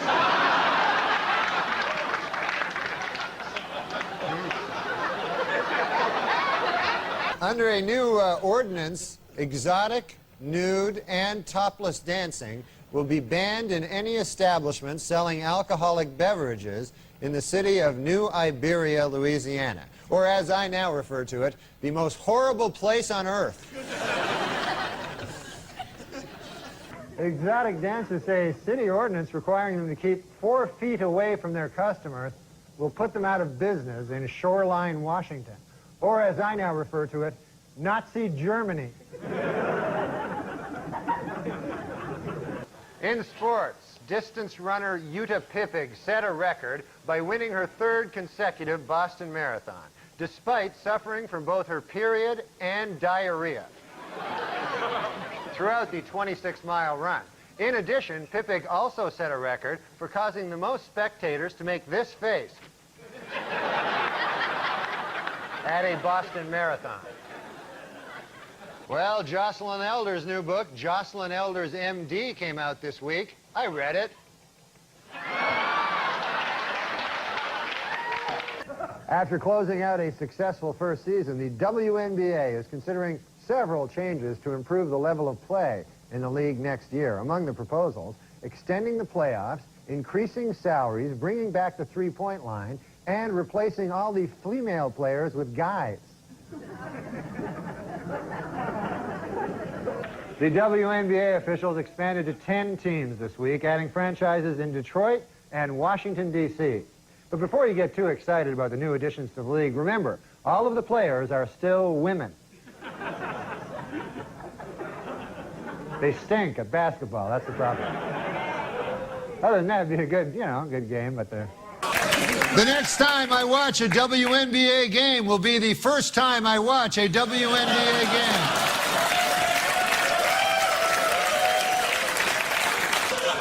Hey, WNBA, I got an idea that'll sell some tickets. Shirts and skins. It was a bad week for the restaurant chain Hooters. The company has been forced to pay $3.75 million to settle a sex discrimination suit brought by male job applicants who claim that its policy of hiring only women is unfair.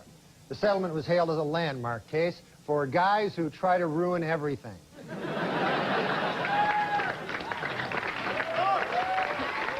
According to a new survey by the Women's Vote Project, women would be more likely to vote if they could send in ballots by mail or if polls were open longer. Also, more women would vote if you were permitted to bake your vote.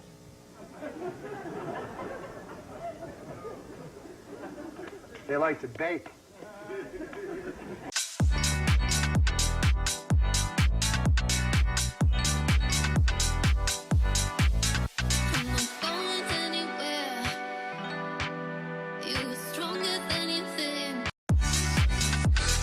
Safer drivers, men or women? Well, according to a new survey, 55% of adults feel that women are most responsible for minor fender benders, while 78% blame men for most fatal crashes. Please note that the percentage in these pie graphs do not add up to 100% because the math was done by a woman.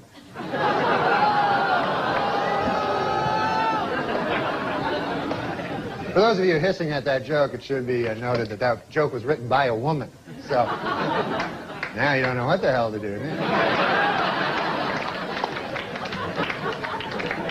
No, I'm just kidding. We don't hire women. Here's a story about Rodney, man. He was fucking guy. Kept doing coke and shit, even when, you get scared at some point. You stop doing drugs. Yeah. Right. Most humans. Not him. This fucker, 80, whatever he was, doing all kinds of shit. Saga told me the story, right? So he's in the hospital, and he's got a fucking brain tumor that's going to cause a heart attack, all this crazy shit, right? Right. So everybody's worried about him.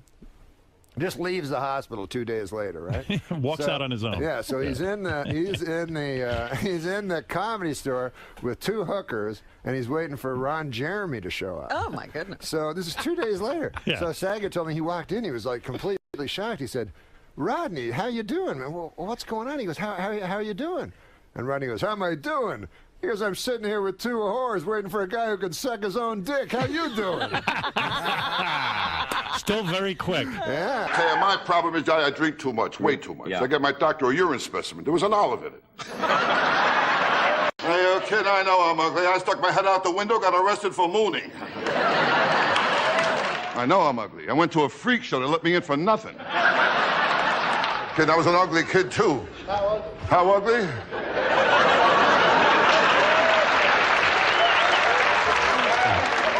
I was so ugly, my mother breastfed me through a straw. I'm ugly, I'm telling you. My proctologist, he stuck his finger in my mouth.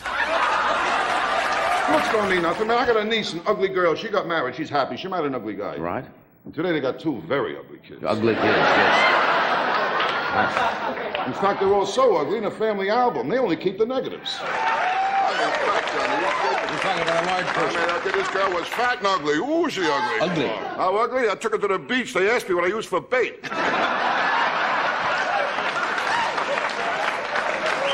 Ugly chick, you kidding? When I took her home, my mother put newspapers on the floor. I mean, ugly. I gave her a hickey. I got fur on my mouth.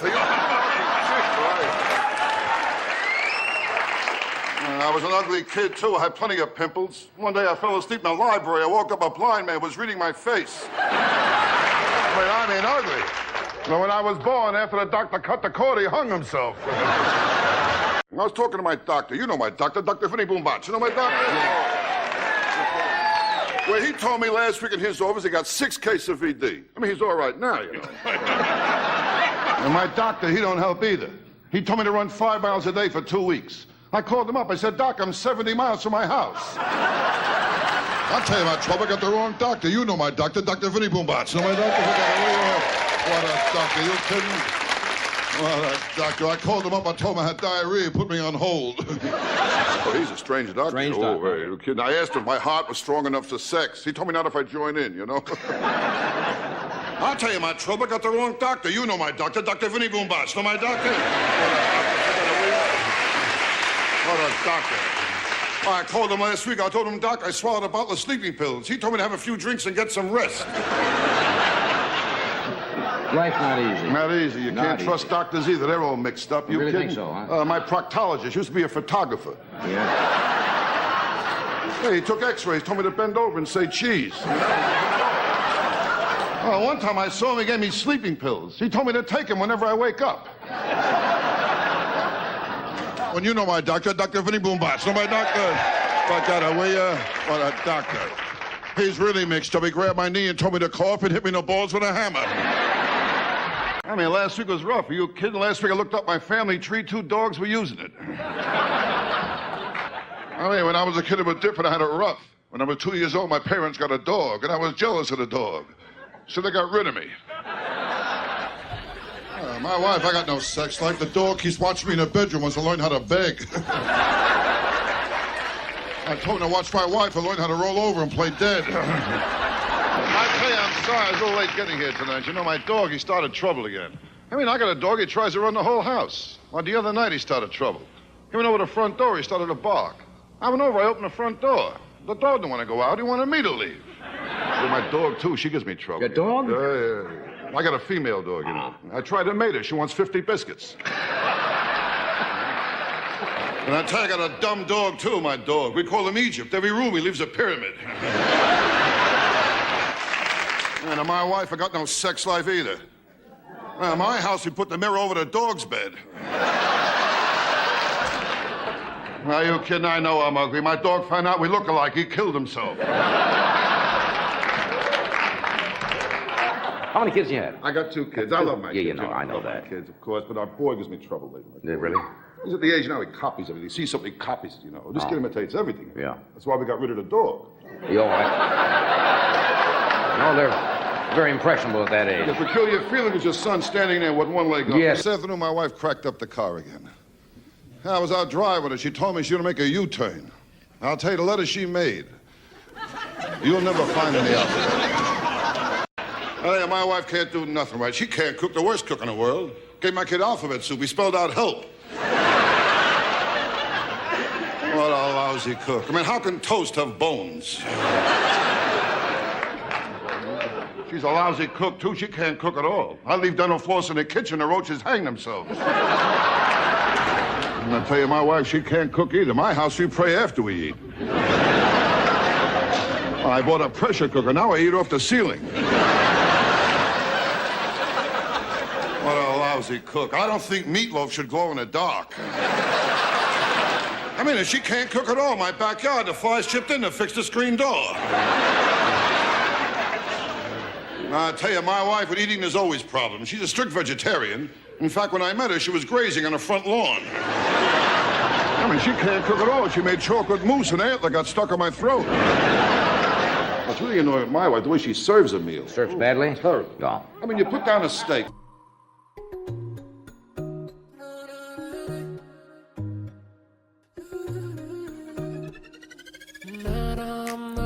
straw, baby, I'm a writer, say no. Ain't got no drugs. I tell you, I'm all right now, but last week I was in rough shape, you know? Yeah, last week my wife signed me up for a bridge club. I jump off next Tuesday. I mean, last week nothing went right. I bought a waterbed. There were 2 Cuban guys swimming in it looking for Florida. Oh, well. Last week I went to the track, too. That was a beauty. I shot off the opening gun. They killed my horse. I'll tell you, nothing works out. My car broke down again. I got a car, I got nothing but trouble. Every Sunday I take my family out for a push. The last time my wife drove the car, she cracked it up, went into a tree. Told me it wasn't her fault. She blew the horn. My wife isn't too smart, you know. One night she went out, some guy stole the car. I said to her, "Did you see what he looked like?" She told me she got the license plate number. Oh, she's not smart at all. I told her our kid is spoiled. She told me a lot of kids smell that way, you know. I tell you, it's tough to stay married to my wife. How do you think I feel? She kissed the dog on her lips and she won't drink from my glass. I mean, there's always some. My wife's father, he just moved in too, has electronic pacemaker. Every time he sneezes, the garage door opens. I'll tell you, life isn't easy. My psychiatrist told me I'm going crazy. I said to him, if you don't mind, I'd like a second opinion. He said, all right, you're ugly too. Are you kidding? I know I'm ugly. Halloween, I open the front door, kids give me candy. My dog found out we look alike. He killed himself. I was an ugly kid, too. I worked in a pet store. People kept asking how big I get. Too fast for this whole section over here. And I was ugly in my sandbox. The cat kept covering me up all the time, you know? You know, what a childhood I had. My mother never breastfed me. She told me she liked me as a friend. Kids today is different. They got it too good. They don't appreciate it either. Last Christmas, my kid wanted a BB gun. I gave him a BB gun. He gave me a sweatshirt with a bullseye in the back. Smart kid I got. The other day, I told him about the birds and the bees. He told me about my wife and a butcher. I tell you, my whole life is pressure. Nothing but pressure. This pressure is like a heaviness. Always on top of me, this heaviness since I'm a kid. Other people wake up in the morning, new day, up and at 'em. I wake up to heaviness is right there waiting for me. And sometimes I even talk to it, and I say, hi, heaviness. And the heaviness looks back at me, today you're going to get it good, you know. We'll be drinking early today. And I don't want to drink, I'm a bad drinker. When I drink the next day, I got to do 2 things. I try and locate my car, and I got to bring back the car I took. I'm a bad. You know the trouble with me? I appeal to everyone who can do me absolutely no good. With me, nothing comes easy. I met the Surgeon General. He offered me a cigarette.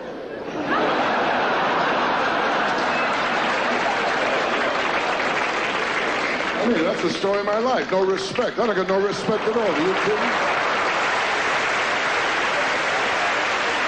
This afternoon, I was at BB2 this afternoon. I was in a bar. They told me to get out. They wanted to start the happy hour. I mean, it's not easy being me. Well, last week my house was on fire. My wife told the kids, be quiet. You wake up daddy. Now, but I tell you, I finally got some respect. They asked me here tonight, you know. And I tell you, I'm surprised I'm here. I mean, I voted for Randolph Scott. A cigarette, okay? You don't mind, do you? You should give that up. I got a crazy doctor told me to keep smoking if I want to stop chewing gum, so what the heck?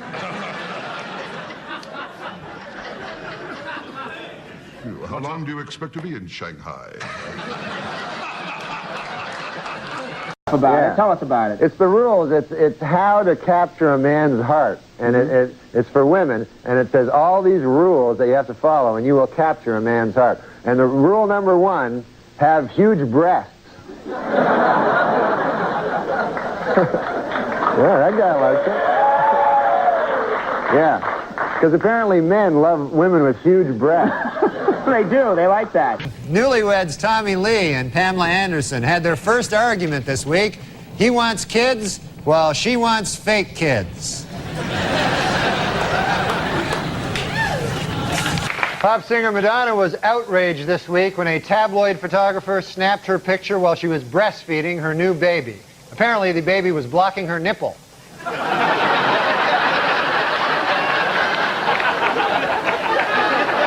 Connecticut legislatures are about to pass a law that would make it illegal to prohibit breastfeeding in public. Then, hopefully, these legislatures will also change the fascist law that the person being breastfed in public has to be a baby.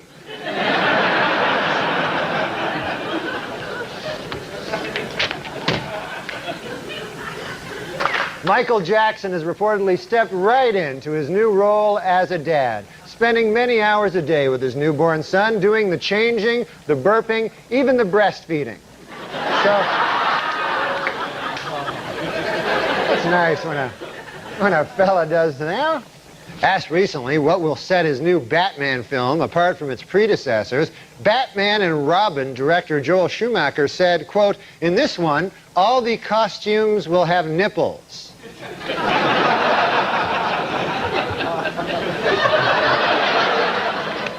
Note to self, do not watch the next Batman and Robin.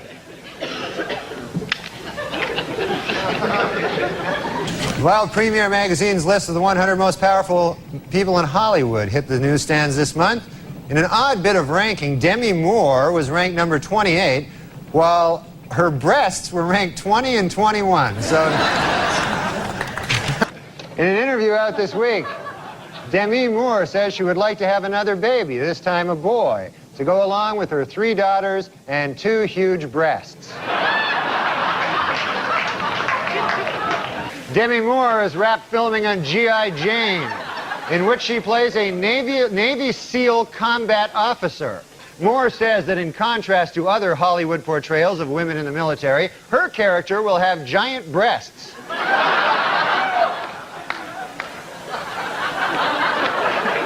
Actor Bruce Willis is filming his next movie, The Broadway Brawler, in Wilmington, Delaware. Meanwhile, his wife, Demi Moore, is taking a break from movie work, saying she wants to spend more time with her huge breasts. I'm scared of letting go, go, go. I'm scared of letting go, go, go. I'm scared of letting go, go, go. I'm scared of letting go of everything and I'm scared of letting go. I think it's attractive. I like Anna Nicole Smith. Oh, come on. You're full. You don't like her? Come on. You don't like Anna Nicole Smith? Come on, she's gotten heavy. He's putting me on. No, I'm not. I saw a picture of her recently where she was really, really fat, where she didn't look good. Right, but you're talking about years ago when she was thin. Oh, okay. Not that long ago. Yeah, a couple of years ago. So you like big breasts? Yeah, I like big breasts. Does your wife have big breasts? She has normal size breasts. What, C cups? I don't know. I hear you talking about those. I don't follow those. You're in bad shape. Do you like Sally Struthers too? Oh, I did. You did, right? Yeah, that's your type. Oh my like God, blonde I and love buxom. Sally Struthers. Not anymore though. What? Well, you don't like her anymore. No, I don't like her with the flies around her. It's kind of a turn off. One time I was hosting, and there was 3 guys. I've never hosted. How many times have you hosted? Just one time. It was a mistake. Did it not go well? It was all right. Did you do Update? No. You didn't even do Update? It was right after I got fired from Update. I thought it'd be funny to bring it. But anyways, so there were three guys doing music, you know. Yeah. And I don't know music. I just know old music. Like again, Lauren would go, "Who do you like?" And I go, "You like this guy." Bobby Goldsboro. Yeah, Bobby Goldsboro. Eddie Cantor, is he around? And Lauren go, "You've got to go," you know. So who'd they have on? Very hip. So they had hip guys that everyone else knew except me. It was Snoop Dogg. He just changed his name, and he was angry because I kept getting it wrong. It used to be Snoop Doggy Dogg. It was Snoop Dogg and Eminem and Dr. Dre. That's a pretty heavy lineup. Yeah, but to me it was 2 black guys and a white guy. So I go to introduce them. You're beautiful. And they were all just trying to get this into the barn. Don't go black-white on it. They were all standing like in rap. There with Francis Farmer. You're about to go up and take me with you. They were standing in rap positions, as you know, like against, and I'm about to introduce them. So they're standing in that rap position where it looks like they'll either start singing rap or pull a gun and kill you. So then I go, as a joke, I look at them, because I remember this is kind of a Letterman-y thing to do, but I go, "Fellas, are you ready? Are you ready?"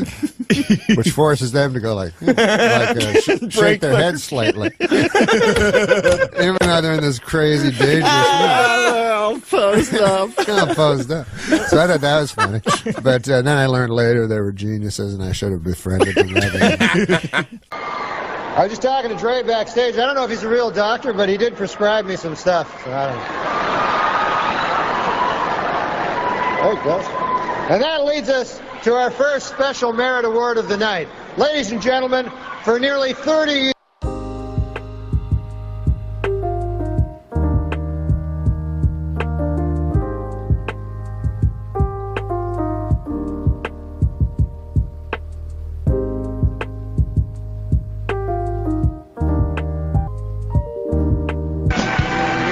Okay, folks, before we continue, I have an announcement from the management. Would the owner of a Glock 9 with the inscription, "Too Puffy with Love," please pick up your gun? It's at the hospitality suite. There's a guy who'll come on TV and go, "Hey, listen, let me ask you a question. Do you like yellow?"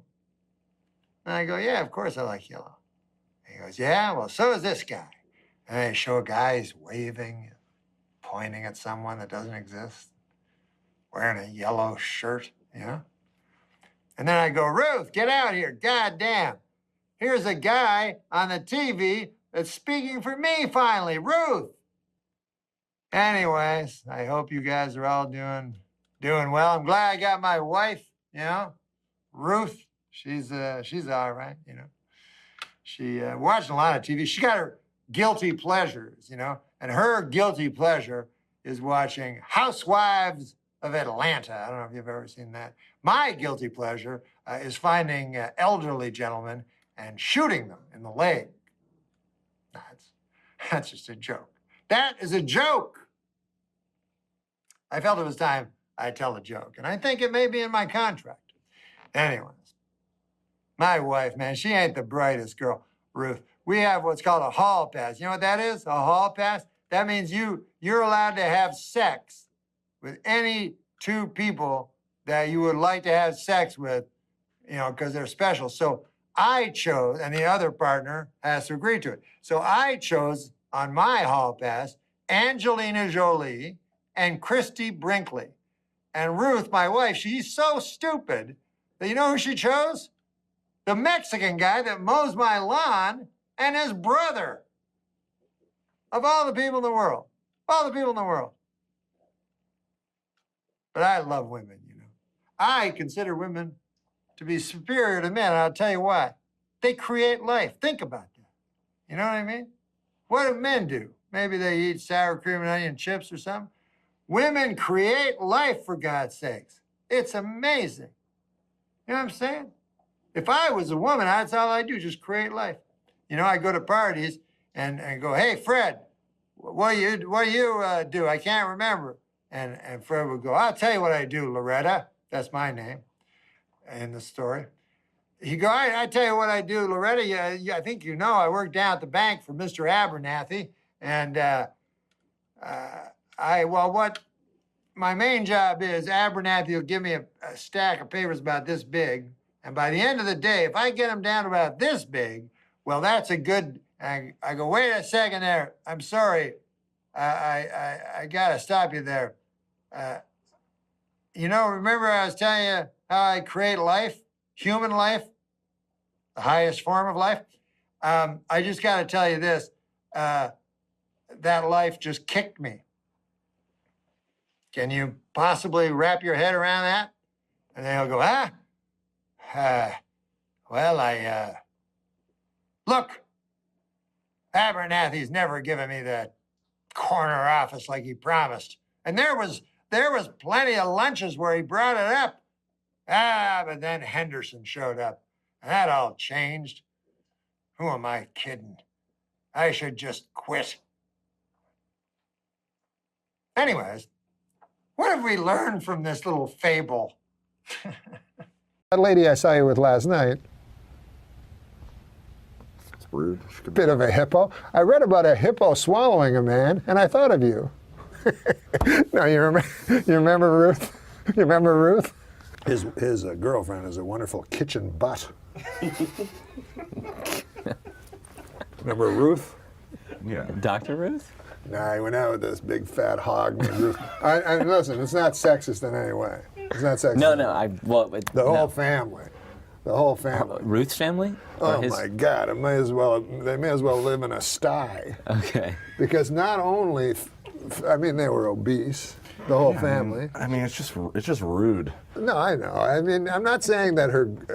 Listen, people have girth issues. Yeah. I mean, I think it was It's the inherent. PC I mean, it was version. just. Yeah, I mean, I try to be Girth issues. Yeah, it was it was genes issue. I mean, I don't think she could really help it. Oh yeah, no, it was all genetic. Her genes were not flattering. Her genes caused her to buy a lot of fucking pastry. I'll tell you that.